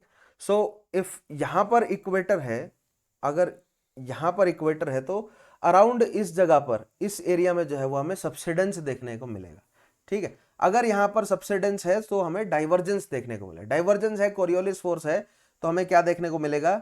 हमें विंड जो है वो मूव करती हुई नजर आएगी इस तरह, और जो अपवर्ड नॉर्थवर्ड जो विंड मूव कर गई उसको हम बोलते हैं सिरोको, और जो साउथवर्ड विंड मूव कर गई उसको बोलते हैं हम हर्मेटन, ठीक है। अब ऑब्वियसली ये सहारन रीजन पर है, सबसिडेंस की वजह से बन रही है, डाइवर्जेंस की वजह से बन रही है, तो कैरेक्टरिस्टिक क्या होंगी? ये हॉट होंगी, ये ड्राई होंगी, और ये सहारा के ऊपर से बह रही हैं, तो ऑब्वियसली ये क्या होंगी? ये डस्टी होंगी बहुत ज्यादा, है ना, यानी कि ये अपने साथ बहुत ज्यादा सैंड लेकर चल रही होंगी, राइट। सिरोको की अगर हम पहले बात करें, so it will affect the northern, Sirocco will affect the northern African region, this is northern African region, as well as the southern European region, है ना, southern Europe as well as northern Africa, इन दोनों को effect करती है कौन? Scirocco, है ना। Scirocco is harmful wind which causes dusty dry conditions along the northern coast of Africa, storms in Mediterranean Sea and cool wet weather in Europe, ठीक है। अब देखिए, as these Sirocco will move over the Mediterranean, they are moving from the Saharan region. जब ये सहारन reason से move कर रही थी, they picked what? They picked dust है ना, डस्ट इन्होंने पिक करी। और सहारन जो सैंड है it is slightly red in colour, थोड़ी सी लाल है ये देखने में, राइट। सो एक सेकंड में यहां पर ड्रॉ करके दिखाता हूं आपको। इफ दिस इज अफ्रीका, ये अगर अफ्रीका है, ये मेडिटेरेनियन है, और फिर अगर यहां पर हिल्स आपको देखने को मिली यूरोप की, this is Mediterranean and these are the siroccos, तो यहां से ये पिक करेंगी क्या, डस्ट को, है ना। दैट मीन्स ये विंड्स जो हैं वो बहुत ज्यादा डस्टी विंड्स हो जाएंगी, right. When they will move over the Mediterranean they will pick moisture, है ना, यहां से वो वाटर वेपर्स को पिक कर लेंगी, बिकॉज वो ड्राई है ना, वो उनकी सेचुरेशन जो है वो कम है, उनमें मॉइस्चर कम है। तो जैसे ही वो मेडिटेरेनियन के ऊपर से मूव करेंगे वो मॉइस्चर जो है वो गेन कर लेंगे, और bye the time they will reach the hills of southern Europe, right, वो डस्टी होंगी, वो मॉइस्चर लेकर आएंगी, एंड दी सदर्न स्लोप पर वो जैसे ही राइज करना शुरू करेंगी, है ना, यहां पर पहुंचते पहुंचते due to the normal lapse rate as well as adiabatic lapse rate they will form clouds, और ये क्लाउड्स जो हैं वो इधर बारिश करेंगे, और इस बारिश को जो है वो बोला जाता है ब्लड रेन। क्यों बोला जाता है blood rain? Due to the relatively red colour of sand grains of the Saharan desert picked by the sirocco local winds. ये और मॉइस्चर कहां से, मेडिटेरेनियन से उठाए इन्होंने मॉइस्चर, और यहां पर जब इन्होंने बारिश करी तो इसको कहा गया ब्लड रेन। और जब बर्फ भी पड़ती है तो बर्फ के ऊपर भी आपने देखा होगा इस सर्दियों में जो है वो सदर्न यूरोप की जो माउंटेन रेंजेस उनके बर्फ के ऊपर जो है वो जमी हुई थी इस तरह की ये लाल मिट्टी, ठीक है। दिस इज नोन एज मतलब this is due to the sirocco local winds, ठीक है। बहुत इंपॉर्टेंट पॉइंट है ये, ध्यान रखना है आपको। डायरेक्ट सवाल बनते हैं। अब सिरोको के बारे में ना कुछ पॉइंट्स और हैं। सिरोको के ना कुछ लोकल नेम्स हैं, ठीक है। लोकल नेम्स क्या क्या हैं? इजिप्ट में इसको कहा जाता है खमसिन, ठीक है, आगे मैं आपको खमसिन पढ़ाऊंगा क्या है। उसके अलावा अगर आप लीबिया में आ जाएंगे तो इसको कहेंगे हम घिवली। और अगर आप टूनिशिया में आएंगे, ये नॉर्दर्न अफ्रीकन कॉन्टिनेंट की कंट्रीज हैं, लीबिया हो गई, टूनिशिया है, टूनिशिया में इसको कहा जाता है चिली, ठीक है। तो ये कुछ लोकल नेम्स भी आपको ध्यान रखने हैं किसके, these are the local names for sirocco winds, जिसमें से हमारे लिए सबसे ज्यादा इंपॉर्टेंट है इजिप्ट की खमसिन, ठीक है। अब सिरोको के बारे में आपको पॉइंट ध्यान रखना है कि this causes the blood rain, it is a harmful rain because it causes the storms in Mediterranean sea, जिस वजह से मेडिटेरेनियन में ट्रेवल करना एंशियंट टाइम से ही बहुत मुश्किल रहा है, क्योंकि dust storm, not just simple storms, लेकिन डस्ट स्टॉर्म्स भी लेकर आ जाती है मेडिटेरेनियन में। उसके अलावा सहारा में डस्ट स्टॉर्म्स का कारण जो है वो बनती हैं दीज सिरोकोज, ठीक है। बहुत ही ज्यादा इंपॉर्टेंट पॉइंट था हमारा, हमारे लिए सिरोको को समझना, ठीक है। आई होप आपको समझ आया होगा। Sirocco arises from a warm dry tropical air mass that is pulled northward by low pressure cells moving eastward across the Mediterranean sea, right, due to the Coriolis effect, है ना, due to the Coriolis effect these will move toward eastwards, है ना, इस तरह eastward move करेंगी, right, और these will move obviously towards westwards due to the Coriolis effect, ठीक है। नेवरदलेस यहां पर जो है वो क्या है, एक हाई प्रेशर सेल है। सेल वर्ड का इस्तेमाल किया गया क्योंकि बेल्ट नहीं देखने को मिलती है, हमें डिफरेंशियल हीटिंग देखने को मिलता है लैंड और सी में। सो ये हाई प्रेशर सेल है, मेडिटेरेनियन को पार करके it reaches southern European region, right. So आपको ध्यान रखना है सिरोको के बारे में सारे पॉइंट्स। आगे बढ़ते हैं, ये है देखिए सिरोको, ठीक है। नेक्स्ट बात करते हैं हर्मेटन की। अब हर्मेटन के बारे में भी आप आधे पॉइंट तो जान ही चुके हैं। इसका ओरिजिन किस वजह से है? Due to the subsidence of air mass near the 30 degree north latitude, right, and this subsidence of air mass diverges on the surface of earth, and due to this divergence one branch move towards northward and one branch move towards southward, और southward movement अगर हो रहा है ना, तो right deflection देखने को मिलेगा। so it moves from the north eastern region to south western region in African continent, और साउथ वेस्टर्न रीजन पर मूव कर रहा है। सो दैट मीन्स यहां पर जो कंट्रीज हैं, इस रीजन में जो कंट्रीज है ना, ठीक है, इन पर इसका इफेक्ट होगा। अब ध्यान से देखिए क्या इफेक्ट होता है। Sirocco is harmful but harmattan is known as a doctor, Guinea's doctor बोला जाता है इसको। एक्चुअली हर्मेटन को डॉक्टर कहते हैं, क्यों कहते हैं? क्योंकि इस रीजन में बहुत हाई ह्यूमिडिटी है, कोस्टल रीजन है, गर्मी भी बहुत ज्यादा है, तो 30 डिग्री से प्लस टेम्परेचर रहता है with high humidity. That is why ये रीजन जो है वो, इस रीजन में लोग बहुत जल्दी बीमार पड़ते हैं, क्योंकि बैक्टीरियल ग्रोथ जो है वो बहुत ज्यादा है। यही कारण था 1820 से पहले यूरोपियंस जो है वो इन पोस्ट सिटीज से अंदर अफ्रीका में एंटर नहीं करते थे, क्योंकि अंदर एंटर करते ही बीमार पड़ जाते थे और मौत हो जाती थी उनकी। बहुत बीमारियां थी अफ्रीका के अंदर। उसका कारण ये है, ये moist coastland, right, humid coastland. But by the time harmattan पहुंचती है, हर्मेटन जो है वो क्या है, ड्राई है ना। हर्मेटन ड्राई है, हॉट है बट ड्राई है। और जैसे ही वो इन कोस्टल कंट्रीज तक पहुंचती है, हर्मेटन जो है वो यहां से ह्यूमिडिटी को हटा देती है, या ह्यूमिडिटी की परसेंटेज को कम कर देती है, जिससे लोग जो हैं वो कम बीमार पड़ते हैं। That is why it is known as a doctor. ठीक है, मैं आपको बताता हूं किन कंट्रीज में जो है वो हर्मेटन आपको स्ट्रांग नजर आएगी। तो देखिए, दीज अफ्रीकन कंट्रीज, जैसे घाना हो गया, नाइजीरिया हो गया, कैमरून है, राइट। उसके अलावा और भी है यहाँ पर छोटी छोटी कंट्रीज। ठीक है, ये सभी जो छोटी छोटी कंट्री हैं, टोगो, बेनिन, घाना, लाइबेरिया, सियरा लियोन, गिनी, ठीक है, ये सभी कंट्रीज पर असर डालता है कौन, राइट, द ये जो गल्फ ऑफ गिनी वाली जो कंट्रीज है ना, इन गल्फ ऑफ गिनी वाली कंट्रीज पर असर डालती है हर्मेटन लोकल विंड। ध्यान रखना आपका। ये पॉइंट्स पढ़ते हैं इसके बारे में। Harmattan is a dry and comparatively cool to sirocco से कूल है ये। ठीक है, wind which blows from east और north east on the coast of north Africa between Cape Verde and Gulf of Guinea, right. Cape Verde कहाँ है, ये है Cape Verde. So Cape Verde से गल्फ ऑफ गिनी के बीच में move कर रही है ये नॉर्थ ईस्ट से साउथ वेस्ट की तरफ। ठीक है, दैट मीन्स इस पूरे रीजन में सीरा लियोन, लाइबेरिया, घाना, ये सारी जो कंट्रीज हैं इन सबको इफेक्ट करती है। ठीक है, क्या इफेक्ट करती है, पॉजिटिव इफेक्ट है इनफैक्ट इसका। During the dry season of November to March season में बहती है ये, right. Hermattan brings dust and sand from the Sahara Desert, often in sufficient quantity to form a thick haze which hinders the navigation on rivers. So hedge पैदा करती है ये, right. क्यों, क्योंकि ऑब्वियसली सहारा से आ रही है तो सैंड तो पिक ये भी करके चलती है अपने साथ, right. Dust and sands are sometimes carried many hundreds of kilometre out to sea by these winds. इस हर्मेटन की वजह से ना एक प्रॉब्लम हो रही है कि सहारा एक्सपैंड कर रहा है। ठीक है, Sahara is expanding toward the Gulf of Guinea, right. यानी कि इन कंट्रीज की तरफ सहारा जो है एक्सपेंड कर रहा है ड्यू टू, ये एक हार्मफुल इफेक्ट है हर्मेटन का। उसको प्रोटेक्ट करने के लिए यहां पर बहुत सारे पेड़ लगाए जाते हैं, बट नेवरदलेस हर्मेटन का असर तो है ही, राइट। ये सहारा है, देखिए कितना मतलब जाइगेंटिक है ये, देख रहे हैं आप। यूरोप के हिसाब से कंपेयर कीजिए, यूरोप से आपको देखने में ज्यादा बड़ा लगेगा सहारा अकेला।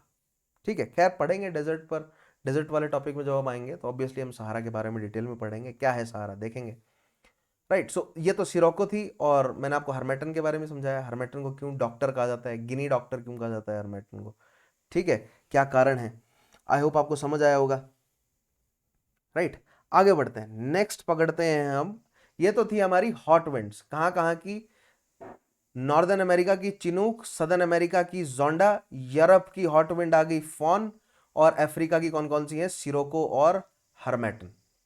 ठीक है, अब हम आगे बढ़ते हैं with some.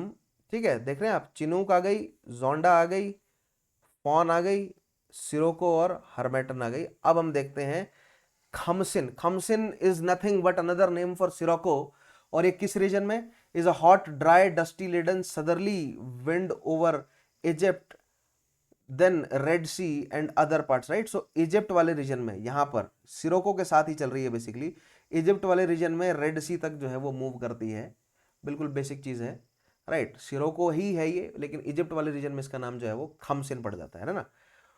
Of the Mediterranean sea aheads of eastward moving depressions, Khamsin occurs during the period of February to June, being most frequent in March and April. ये आपको ध्यान रखना है टाइम, ये कुछ मेमोराइज करने वाले पॉइंट्स हैं। ठीक है, यहां पर आपको मैं कॉन्सेप्ट देकर कंफ्यूज नहीं करूंगा, इसके है कॉन्सेप्ट्स यहां पर, बट वो हमारे सिलेबस के लिए इंपॉर्टेंट नहीं है। ठीक है, khamsin is a sirocco wind whose name comes from Arabic word 50। अब खमसिन वर्ड जो है वो 50 के लिए है, 50 डेज विंड भी कहा जाता है इसको, ध्यान रखेंगे। अनदर नेम फॉर खमसिन, नॉट फॉर सिरोको, ध्यान रखेंगे। अनदर नेम फॉर खमसिन इज अ 50 डेज विंड, क्योंकि इजिप्ट में अराउंड 50 डेज तक ये बहती है, मार्च और अप्रैल में सबसे स्ट्रांग होती है, ठीक है। Which is approximately the length of time of the wind blows for, right, इसलिए इसे 50 डेज विंड भी कहा जाता है, ध्यान रखेंगे। In the 19th century the plague was worst in Egypt when khamsin was blowing, right. 19th century में मतलब कि क्या बोलते हैं 1880s के बाद जो है वो Europe as well as India में भी था, और इजिप्ट में प्लेग बहुत स्ट्रांग था ड्यू टू खमसिन, क्योंकि खमसिन की वजह से जो पैथोजेंस हैं वो लॉन्ग डिस्टेंस तक मूव कर जा रहे थे, ठीक है, बहुत इंपॉर्टेंट पॉइंट है। सो यहाँ पर अब हमने एक और जो है वो लोकल विंड इंक्लूड कर ली। वॉर्म, सिरोको हो गई, हरमैटन है, जोंडा हो गई, चिनूक हो गई और फॉन हो गई, ठीक है। ये आ गई हमारी वार्म विंड्स। अब हम बढ़ते हैं कोल्ड विंड्स की तरफ, ठीक है।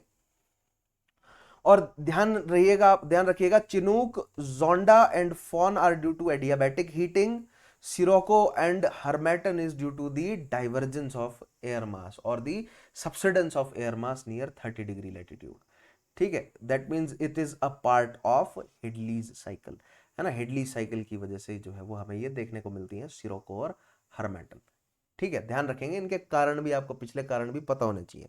आगे बढ़ते हैं, नेक्स्ट आएंगे अब हमारी कूल या कोल्ड लोकल विंड, जिसमें सबसे पहले पढ़ते हैं मिस्ट्रल क्या है, ठीक है। Now mistral is a cold northwest wind that blows from the Alps over France towards the Mediterranean sea, channelled through the Rhine river, right. So अब मिस्ट्रल के साथ आप राइन रिवर का नाम जो है वो ध्यान रखेंगे। राइन इज अ रिवर, या क्या बोलते हैं, कई जगह पर रोन भी इसका नाम लिखा होता है, तो आपको कंफ्यूज नहीं होना है, रोन कह लीजिए। चलो, रोन एक रिवर है फ्रांस की, मैं आपको दिखाता हूँ। दिस इज फ्रांस, और मिस्ट्रल जो है वो कहाँ बह रही है, गल्फ ऑफ लियोन्स के साथ जो है वो आपको मिस्ट्रल बहते हुए नजर आ जाएगी, राइट। दिस रिवर, ये जो रिवर है, थोड़ा सा और मैं क्लोज जाऊं, देखिए यहाँ पर इसका नाम दिखेगा आपको, दिस रिवर इज राइन। ये जो रिवर आपको फ्लो करती हुई नजर आ रही है, राइट, ये रिवर जो है वो राइन रिवर है, और राइन रिवर के साथ ही जो है वो मूव करती है क्या, रोन, आप कह सकते हैं। राइन पढ़ा भी जाता है बट रोन लिखा जाता है, फ्रेंच थोड़ी सी इंग्लिश से अलग है लैंग्वेज, राइट। सो यहाँ पर एल्प्स के साथ में मूव कर रही है रोन रिवर, और रोन के साथ या रोन वैली में मूव करती है मिस्ट्रल, ठीक है। तो अगर मैप में आपको दिखाऊं मैं, सो दिस इज मिस्ट्रल, और अगर मैं थोड़ा सा एक डिटेल्ड मैप जो है वो बनाऊं, तो ये अगर नॉर्दर्न अफ्रीका है, right, this is Iberian peninsula, Italian peninsula, इस तरह, ठीक है, राइट। तो यहां पर अगर एल्प्स है, इफ दिस इज फ्रांस, तो इस तरह मूव कर रहा है, ठीक है। ये आपकी है mistral, right. Mistral is a cold and, क्या है ये, mistral is a cold north west wind that blows from Alps over France, है ना। फ्रांस में जो एल्प्स है उसके ओवर से मूव कर रही है, कहां पर, मेडिटेरेनियन की तरफ जाती है ये। आपको नाम ध्यान रखना है, आपकी इसकी मूवमेंट ध्यान रखनी है, कहां से कहां मूव कर रही है, ठीक है। Mistral is very cold and dry, blows with high speed, it is harmful wind and brings snow storms in southern France, right. Southern France में स्नो स्ट्रॉर्म्स आते हैं, इस वजह से ध्यान रखेंगे आप। आगे बढ़ते हैं, नेक्स्ट आएगी बोरा, अगली कोल्ड विंड है बोरा। देखिए जो कॉन्सेप्ट मैं आपको बता रहा था, अब सिंस ये कॉन्टिनेंटल विंड है, राइट, कॉन्टिनेंटल विंड है, तो इस पर मैं एडियाबैटिक लैप्स रेट वगैरह वो सब नहीं लगाना चाहूंगा अभी, यानी कि कॉन्सेप्ट की डेप्थ में मैं नहीं उतरूंगा यहाँ पर, क्योंकि वो हमारे लिए एग्जामिनेशन पॉइंट ऑफ व्यू से इंपॉर्टेंट नहीं है। नेवरदलेस जहाँ पर एडियाबैटिक लैप्स रेट वगैरह लग रहा था वो हमारे एग्जामिनेशन पॉइंट ऑफ व्यू के लिए इंपॉर्टेंट था, इसलिए मैंने वो सभी पॉइंट्स जो है वो इंक्लूड किए हैं। इसीलिए मैंने बोला था ये सेशन थोड़ा सा आपके लिए मेमोराइज करने का एस्पेक्ट इस सेशन में ज्यादा है as compare to understanding the concept, right. Next आएगी हमारे पास बोरा। अब बोरा जो है ना वो आपकी मूव करती है, ये हमारा डाल्मेशियन कोस्टलाइन है, यानी क्रोशिया की कोस्टलाइन है, और क्रोशिया की कोस्टलाइन के ऊपर एल्प्स जो है वो यहां तक एक्सटेंड हो रहे हैं, राइट। और इधर ये जो बल्कान रीजन है, बल्कान रीजन से भी, कॉन्टिनेंटल रीजन से बहुत ठंडी बट ड्राई विंड जो है वो मूव करती है किस तरफ, मेडिटेरेनियन की तरफ, राइट, ग्रीस की तरफ मूव करती है इस तरह। ठीक है, मैं आपको सेंटेंस में बताता हूं। Bora is a strong cold and gusty, gusty का मतलब बहुत स्ट्रॉन्ग थर्स्ट है, 100 km/h की स्पीड तक पहुंच जाती है, उड़ा देती है गाड़ियों वाड़ियों को। ठीक है, gusty north easterly wind which descends to the Adriatic sea from Dinaric Alps, Dinaric Alps यानी कि Alps those are extending towards the Balkan region, right. मैं आगे आपको गूगल अर्थ पे भी दिखाता हूं। The mountains behind Dalmatian coast और coast of Croatia. Bora begins suddenly with and without warning, and the cold air typically descends to the coast so rapidly that it has little time to warm up, right? So descend करती है ये, but इतनी तेजी से descend होती है, ध्यान रखिएगा। adiabatic lapse rate या adiabatic जो हीटिंग और कूलिंग है ना, it also depends upon the speed या velocity with which the air was ascended और डिसेंडेड, राइट। अगर बहुत तेजी से असेंड हो गई या बहुत तेजी से डिसेंड हो गई तो उसको कूलिंग या हीटिंग का टाइम नहीं लगता है। ठीक है, तो वो ठंडी रहती है, दो ये डिसेंड हो रही है किन माउंटेन से। ठीक है, डायनेरिक अल्प्स, डायनेरिक अल्प्स कहां है, देखिए ये है, ये आपका अल्प्स है, याद होगा आपको, राइट।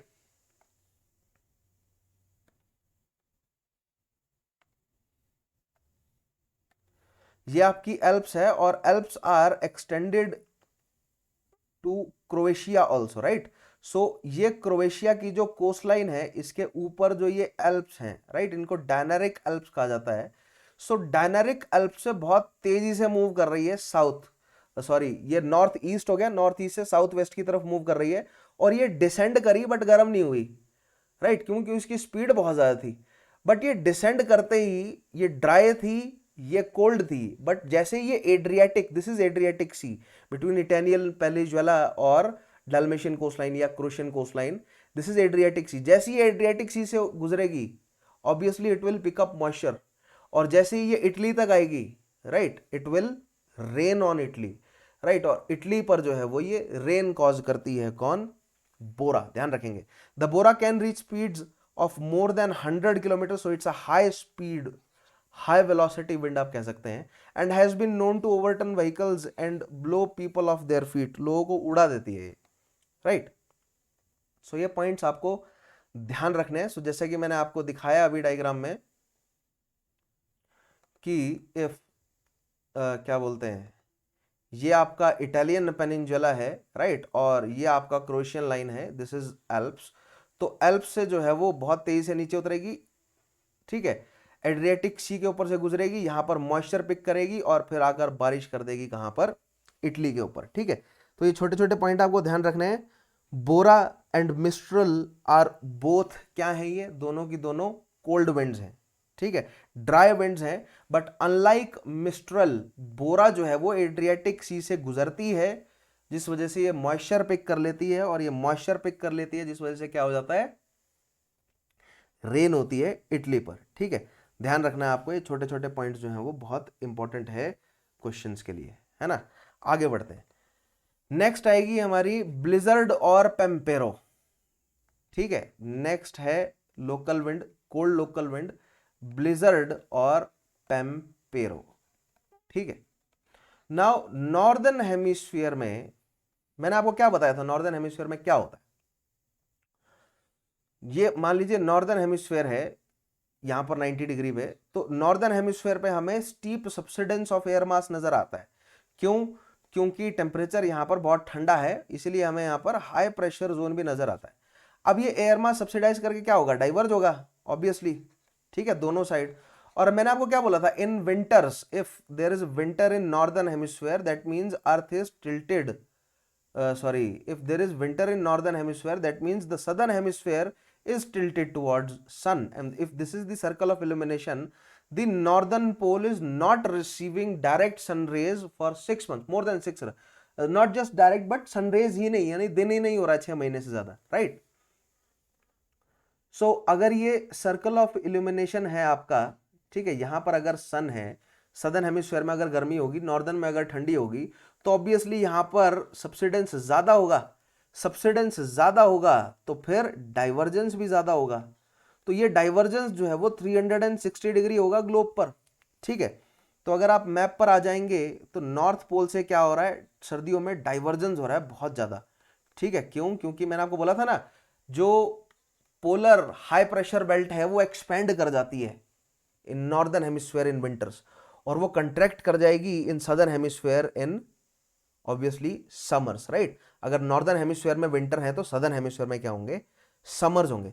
तो ये जो बहुत तेजी से विंड मूव कर रही है नीचे, ठीक है, डाइवर्जेंस जो हुई है नॉर्दर्न हेमिस्फीयर में, इन विंड्स को बोलते हैं ब्लिजर्ड इन नॉर्दर्न अमेरिका, ठीक है। इनको ब्लिजर्ड कहा जाता है, और ये अपने साथ जो है वो टाइनी आइसी पार्टिकल्स को लेकर चलती हैं, जिससे आपको स्टॉमी फील नजर आती है और हेजी कर देती है ये, मतलब चलना जो है वो मुश्किल हो जाता है, ड्राइव करना मुश्किल हो जाता है रास्तों पर, राइट। बर्फ पड़ती है बहुत भयंकर। It is a blizzard is a phenomena of north American continent. आपको कनाडा और नॉर्थ अमेरिका में ब्लिजर्ड देखने को मिलेगा। यही ब्लिजर्ड, ठीक है, नॉरिस्टर ब्लिजर्ड इसको कहा जाता है। जैसे ही ये ब्लिजर्ड जो है वो मिसिसिपी वाले रीजन तक पहुंचते हैं, दे कम किस नाम से कहलाते हैं ये, इनको फिर नॉरिस्टर या नॉर्टर जो है वो नाम मिल जाता है। ये यूनाइटेड स्टेट्स है, यूनाइटेड स्टेट की एक बहुत इंपॉर्टेंट स्टेट है, आपको यहाँ पर आर्कनसॉ के साथ दिखेगी, यस, मिसिसिपी। ये जब मिसिसिपी तक पहुंचती हैं या आर्कनसॉ तक जब पहुंचती हैं, इनको कहा जाता है norther. And by the time this blizzard reach Mexico they are known as norte, ठीक है। सो ये ब्लिजर्ड ही है। ब्लिजर्ड किस वजह से है, सदर्न नॉर्दर्न कॉन्टिनेंट में, अगर सॉरी नॉर्दर्न हेमिस्फीयर में सर्दियां होंगी, उस वजह से आपको ब्लिजर्ड देखने को मिलेंगे। और ये ब्लिजर्ड जब साइबेरियन रीजन पर होती हैं तो they came to be known as बुरान।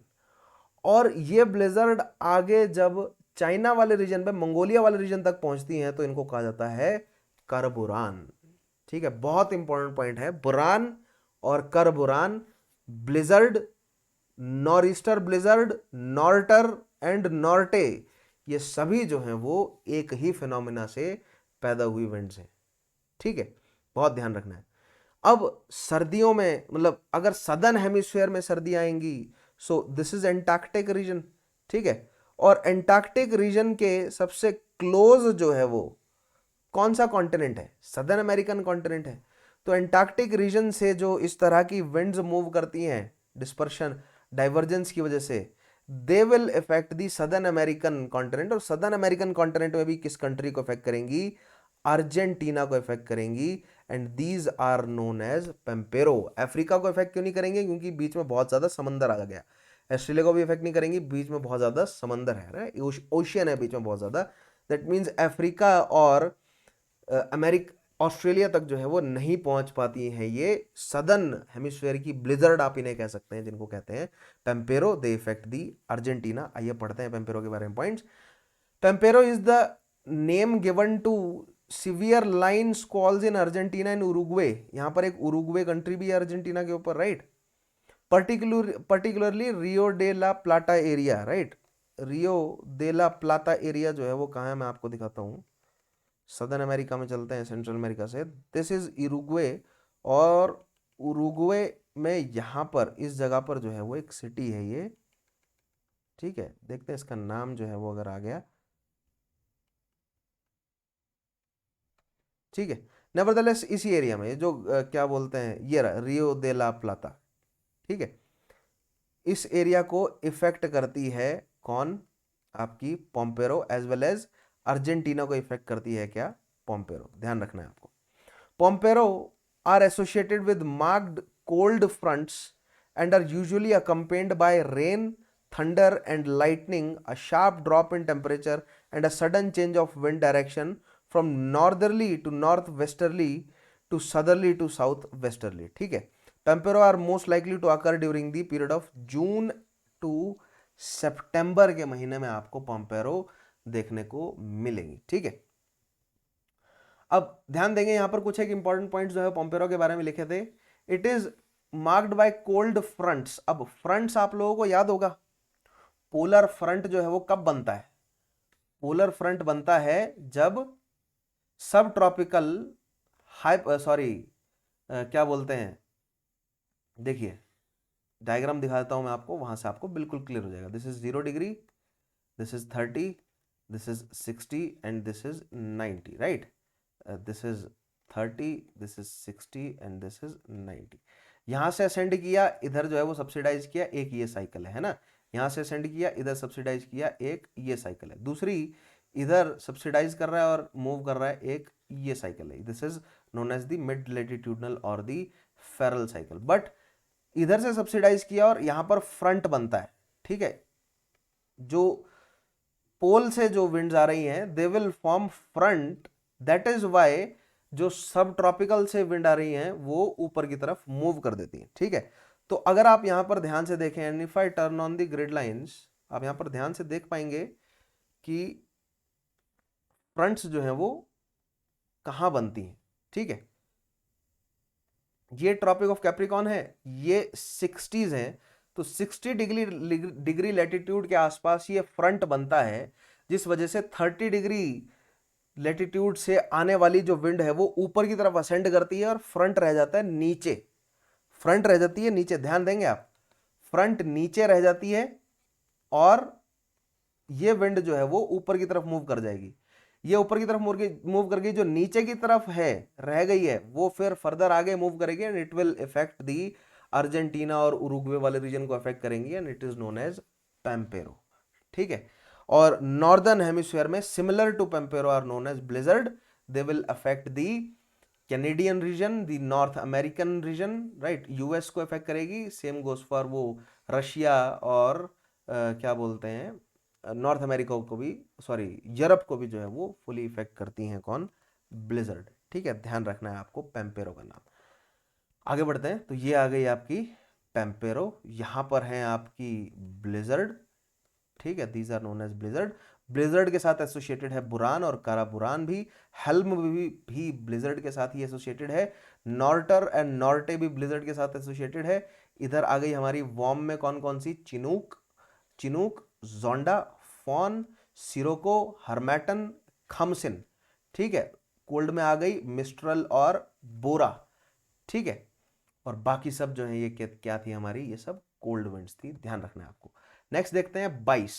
22 is a cold, cold में आ गई है dry wind which blows from the north east, north और north west in the mountainous region of southern south eastern France, south eastern France and western Switzerland in winter months. The 22 is accompanied by heavy cloud. तो south eastern France यानी कि Alps mountain के नीचे, right. This is France and this is south eastern France. तो ये जो आपको Geneva के साइड में जो ये लेक नजर आ रही है ना, इस लेक से साउथ ईस्टर्न से साउथ ईस्टर्न डायरेक्शन है ना, यहां से जो है वो वेस्ट डायरेक्शन की तरफ मूव करती है। जो लाक लेमान है, जो लाक लेमान है इधर से मूव करती हुई आपको नजर आएंगी, ठीक है, नोन एज 22। अगर मैं इस डायग्राम को थोड़ा सा अगर करता हूं एनहांस, तो आपको यहां पर जो है वो मूव करती हुई नजर आ रही है 22। ध्यान रखना है आपको, ठीक है, बहुत इंपॉर्टेंट ये पॉइंट है, right. Okay, that was those were 22। तो अगर आप ड्रॉ करते हैं, मान लीजिए ये आपका Iberian peninsula, right, this is the Italian peninsula and यहाँ पर अगर हमारा फ्रांस है, राइट, और इधर अगर एल्प्स है और इटली है, इधर है स्विट्जरलैंड, तो जिनीवा यहाँ से जो है वो नीचे की तरफ मूव करती है। दीज आर 22, है ना। इधर जो राइन रोन रिवर के साथ जो मूव करेंगी वो है मिस्ट्रल, और इधर जो मूव कर रही है इस तरह, ये है हमारी बोरा, ठीक है। तो ये लोकल विंड्स आपको ध्यान रखनी है ना। जो एल्प्स से नॉर्दर्न स्लोप की तरफ मूव कर रही है वो है आपकी कौन सी, फॉन, है ना, राइट। आपको ध्यान रखना है, यहां से आ रही है आपकी इधर से सिरोको, ठीक है, यहाँ क्योंकि नीचे क्या है हमारा अफ्रीका है, इधर से सिरोको आ रही है, राइट। अब एक और है यहां पर, आगे बताता हूं आपको उसका नाम क्या है, ठीक है। Willy willy, willy willy is a dust storm over the north west Australia, ठीक है। ऑस्ट्रेलिया पे आ जाएंगे आप, तो north west of Australia, it is a warm wind dust storm है। This is north and this is north west. So इस region में आपको बहती हुई नजर आएगी willy willy towards the ocean की तरफ मूव करेगी ऑब्वियसली, ठीक है। डायग्राम में अगर मैं आपको दिखाऊं तो दीज आर विली विली, ठीक है। सो यहां तक तो थी हमारी ये सभी इंपॉर्टेंट लोकल विंड्स, ठीक है। अब मैं और कुछ ड्राई और हॉट लोकल विंड्स का नाम जो है वो इंक्लूड करना चाहूंगा यहां पर, right. Starting with Santa Ana, ठीक है। Santa Ana is a local wind of northern America, और ये सदर्न कैलिफोर्निया की तरफ, कैलिफोर्निया वाले रीजन से मूव करती है, और ये एक बहुत हार्मफुल जो है वो विंड है, ठीक है। This is northern America, northern America में ये Gulf of California, this region is known as California. California में कॉन्टिनेंट से मूव कर रही है कोस्टल रीजन में, ठीक है। If I draw the diagram for Santa Ana, ठीक है, this is the Gulf of California और this is the Gulf of Mexico. तो इधर कॉन्टिनेंट से मूव कर रही है कोस्टल रीजन में, Santa Ana is the name. और अगर मैप पे प्लॉट किया जाए तो ये है आपकी सेंटा एना, ठीक है। ये मैप आप तुरंत जो है वो साथ ही साथ बनाते रहिए, ये बहुत इंपॉर्टेंट, और भी बहुत सारी जो है वो मैं लोकल विंड्स बता रहा हूं, ठीक है। नेक्स्ट बात करते हैं सिमून, ठीक है। एक लोकल विंड आएगी हमारी सिमून नाम से। तो simoom is moving in the Arabian peninsula towards the Levant area, ठीक है। ये आपका लेवांट एरिया है ना, Jordan, Syria, Israel, Palestine, right. और ये है आपकी सिमून, ध्यान रखेंगे, this is simoom, right. Dry है, हॉट विंड है। एक और विंड है आपकी सिमून के बिल्कुल पड़ोस में चलती हुई, लेकिन वो बेबीलोनिया वाले रीजन से पर्शिया की तरफ मूव कर रही है, यानी कि इराक से पर्शिया की तरफ मूव करती है, इसको बोलते हैं शमल, ठीक है। उसके अलावा लू तो आप जानते ही हैं, इंडिया में लू, राइट। एक ऑस्ट्रेलिया में है ब्रिक फील्डर, ठीक है। और ब्रिक फील्डर चलती है आपकी, ये नॉर्थ है तो नॉर्थ ईस्ट की तरफ मूव करेगी, और सदरली जो है वो, एक second, this move towards the northeast and this move towards the, sorry, this move the brick fielders, they move toward the southeast, or southerlies they move towards the northwest, ठीक है। these are the, और उसके अलावा यहां पर तो थी ही, मैंने आपको बताया थोड़ी देर पहले, willy willy is the local wind of Australia, ठीक है।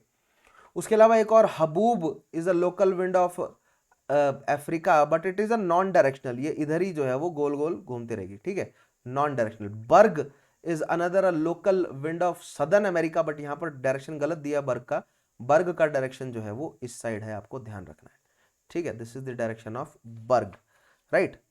उसके अलावा norwester is a wind of New Zealand, ठीक है, ध्यान रखना है, this is norwester is a wind of New Zealand. Southerlies और ब्रिकफील्ड तो मैंने आपको बताया। Yoma is a wind of, local wind of Japan. In all of these, ये जो मैं बता रहा हूं ना आपको, shamal, simoom, norwester, willy willy, brickfield, southerly, berg, Santa Anna, all of these are warm या हॉट विंड आप कह लीजिए, ठीक है। ये सारी क्या है, हॉट विंड्स बता रहा हूं मैं आपको, राइट। योमा आ गई। उसके अलावा लेवांटर, ये देख रहे हैं आप, ये जो जिब्राल्टर स्ट्रेट है इससे मूव करती है स्पेनिश पेनिनजुला में, सॉरी इबेरियन पेनिनजुला में, इसको बोलते हैं लेवांट या लेवांटर, क्या है ये, हॉट विंड है, राइट, मेडिटेरेनियन वाले रीजन में। उसके अलावा और मैं एक बार अपने नोट्स को रेफर करता हूं, एंड लेट मी सी कि अगर और कोई रह गई है तो, यस, हाँ, एक रह गई हमारी solano. Solano is a Scirocco का ही एक रूप है, आप मान लीजिए, ठीक है। It is moving from Sahara to Iberian peninsula, ठीक है, ध्यान रखेंगे, this is solano moving from Sahara to Iberian peninsula, ठीक है। और बाकी khamsin, sirocco, harmattan, bora, mistral, blizzard, levanter, norwester, Santa Ana, karaburan, karaburan, ये सारी जो है वो कवर हो गई हैं। एक दो और बची हैं, देखिए, punas. Western side of Andes mountain जो है वो मूव कर रही है, कोल्ड और ड्राई है, ठीक है। दीज आर दी एंडीज, और western side of Andes move कर रही हैं, इनको बोलते हैं पूनास, ठीक है। एंड दीज आर कोल्ड, ध्यान रखेंगे, ये बाकी सारी हॉट थी जो मैंने आपको बताई, this is a cold wind, right. उसके अलावा purga is a wind in Russia, ठीक है, it's a cold wind, purga, ठीक है। Other than that, yes, kalima एक सहारा से कनेरी आइलैंड्स के लिए जो है वो एक कालीमा नाम से एक विंड चलती है, और एक आप लिख सकते हैं एलिफेंटा, मालाबार जो कोस्ट है ना, मालाबार जो कोस्ट लाइन इंडिया का, यहां पर एक एयर चलती है एलिफेंटा, ठीक है। Elephanta is obviously a moist wind in monsoon, kalima is a, Sahara से आ रही है तो आप अंदाजा लगा ही सकते हैं, डस्ट वाली होगी, ड्राई होगी, ठीक है। और पुनास जो है वो कोल्ड है, सेंटा एना भी क्या है आपकी, वार्म, ठीक है। सो इस तरह से आपके पास कोल्ड और वार्म विंड का डायग्राम जो है वो होना चाहिए, ये आप फाइनल डायग्राम जो है वो मान सकते हैं, ठीक है। जिसमें चिनूक है, अच्छा इधर जो है वो और कौन कौन सी थी, एक जोंडा जो है वो अर्जेंटीना की तरफ आपको ध्यान रखनी है, जोंडा अर्जेंटीना की तरफ। स्लोप ऑफ माउंटेन्स का आपको ध्यान रखना है, ये बहुत इंपॉर्टेंट है। सो आई होप ये सारे पॉइंट्स जो है वो आपने कवर किए होंगे। Let me refer to my notes again whether if I have missed any point or not, right? Yes, I have covered, I guess I have covered each and every, क्योंकि ये बहुत important है, बहुत और भी बहुत सारी हैं, ठीक है, लोकल विंड्स तो और भी बहुत सारी हैं, but these are the most important for examination point of view से अगर आप देखें तो जिनको मैंने डिटेल में समझाया वो तो सबसे ज्यादा इंपॉर्टेंट है, उनकी उन डिटेल्स पर भी सवाल आता है, ठीक है। जिनके बारे में मैंने डिटेल्स बताई ना, उनकी डिटेल्स पर भी क्वेश्चन बनता है, और जिनके बारे में मैंने केवल केवल बेसिक समझाया वो, या केवल उनकी पोजीशन बताई, तो उनके केवल पोजीशन रिलेटेड क्वेश्चन ही मोस्टली बनता हुआ नजर आएगा, ठीक है। तो लोकल विंड्स कितनी तरह की थी, पीरियोडिक विंड्स थी और नॉन पीरियोडिक विंड्स थी, राइट। पीरियोडिक विंड्स कौन कौन सी है हमारी, लैंड और सी ब्रीज, माउंटेन और valley breeze, and monsoon winds, monsoon winds हमें स्टडी करनी है। नॉन पीरियोडिक विंड्स में थी हमारी हॉट और कोल्ड। हॉट में जो है वो कौन कौन सी पढ़ी हमने, कॉन्टिनेंट के हिसाब से अगर हम चल पड़े तो हॉट में चिनूक, ठीक है, सेंटा आना, जोंडा, ठीक है, ये ऑल ये जो है वो हॉट हैं। उसके अलावा सिरोको, हरमैटन, लेवांत, ठीक है, ये हॉट है। खमसिन, हबूब, ये हॉट है। बर्ग, उसके अलावा simoom, shamal, yoma, willy willy, brickfield, southerly, norwester, right, these all are loo, ये सारी क्या हैं, हॉट हैं। कूल की बात करें तो ऊपर से ब्लिजर्ड आ रही है, नॉर्टर, नॉरिस्टर ब्लिजर्ड, नॉर्टे, पूनास, पेम्पेरो, ठीक है। उसके अलावा बोरा, मिस्ट्रल, हेल्म, राइट, और ये क्या बोलते हैं, purga, karaburan, buran, right, these all are cold. अच्छा एक और चीज, ये जो ब्लिजर्ड है ना, ये इंडिया तक असर नहीं डाल पाता, किसकी वजह से, यहां पर दी प्रेजेंस ऑफ हिमालय की वजह से, है ना, हिमालय की प्रेजेंस की वजह से ये जो काराबुरान या बुरान है ये इंडिया में चिली इफेक्ट नहीं पैदा कर पाता, क्योंकि हिमालयन विंड्स को रोक लेता। आपने सुना ही होगा कि साइबेरिया से आने वाली ठंडी विंड्स जो है वो नहीं पहुंच पाती, तो साइबेरिया में ब्लिजर्ड को बुरान कहा जाता है, ठीक है। सो this is the final map for local winds. आपके पास लोकल विंड्स की लिस्ट जो है वो वार्म और कूल लोकल विंड्स की जो है वो लिस्ट आपके पास होनी चाहिए। डायरेक्ट सवाल इससे बनते हैं, जिनके बारे में मैंने बेसिक कॉन्सेप्ट समझाए हैं वहां पर आप बेसिक कॉन्सेप्ट जो है वो कवर कर लेंगे, राइट। जैसे कि एडियाबैटिक हीटिंग कहाँ हो रही है ना, डिसेंडेंस ऑफ एयर मास की वजह से कहाँ कहाँ पर हमें विंड देखने को मिल रही है। तो हॉट और कूल जो है वो या कोल्ड हमने देखी लोकल विंड्स यहाँ पर, राइट। सो आज लोकल विंड्स का टॉपिक हमारा यहां पर आकर खत्म होता है। नेक्स्ट टॉपिक हमारा नया चैप्टर शुरू होने जा रहा है, जो कि क्या है, प्रेसिपिटेशन या ह्यूमिडिटी एंड प्रेसिपिटेशन, जिसमें मैं आपको ह्यूमिडिटी क्या है कैसे नहीं है वो सब समझाऊंगा, क्लाउड्स के बारे में बताऊंगा, बारिश जो रेन पैटर्न्स हैं उन सब चीज़ों के बारे में अच्छे से समझेंगे हम। नेक्स्ट टॉपिक हमारा शुरू होगा humidity and precipitation, winds, pressure और विंड्स टॉपिक आज हमारा यहाँ पर हो जाता है खत्म। इसमें प्रेशर में हमने क्या पढ़ा था, horizontal and vertical variation in pressure. फिर हमने पढ़ा था प्रेशर की वजह से क्या होता है, प्रेशर बेल्ट्स तैयार होती है। फिर प्रेशर बेल्ट्स के बाद पढ़ा हमने ग्लोबल एटमॉस्फेरिक सर्कुलेशन, फिर ग्लोबल एटमॉस्फेरिक सर्कुलेशन के बाद हमने पढ़ा किसके बारे में, विंड्स के बारे में। फिर विंड में हमने क्या पढ़ा, विंड के फैक्टर अफेक्टिंग विंड्स, और फिर हमने उसके बाद पढ़े हमने planetary and then local winds के बारे में। ठीक है, आई होप ये पूरा टॉपिक प्रेशर एंड विंड्स आपको क्लियर हुआ होगा, राइट। आगे आने वाले टॉपिक में और भी बहुत सारे छोटे छोटे पॉइंट जुड़ते जाएंगे, जो बीच में एक आधी अगर इंट्रिकेसी अगर बच गई होगी वो भी कवर हो जाएगा। ठीक है, यहां पर आकर मैं आज का टॉपिक लोकल विंड्स का करता हूं खत्म। 10% डिस्काउंट के लिए आप डेफिनेटली मेरा कोड यूज करेंगे, that is Chauhan sir history. Videos को लाइक करें, शेयर करें, चैनल सब्सक्राइब नहीं किया तो सब्सक्राइब जरूर कीजिएगा। मिलते हैं आपसे अगली वीडियो में, तब तक के लिए अपना ध्यान रखिए। Take care, have a nice day.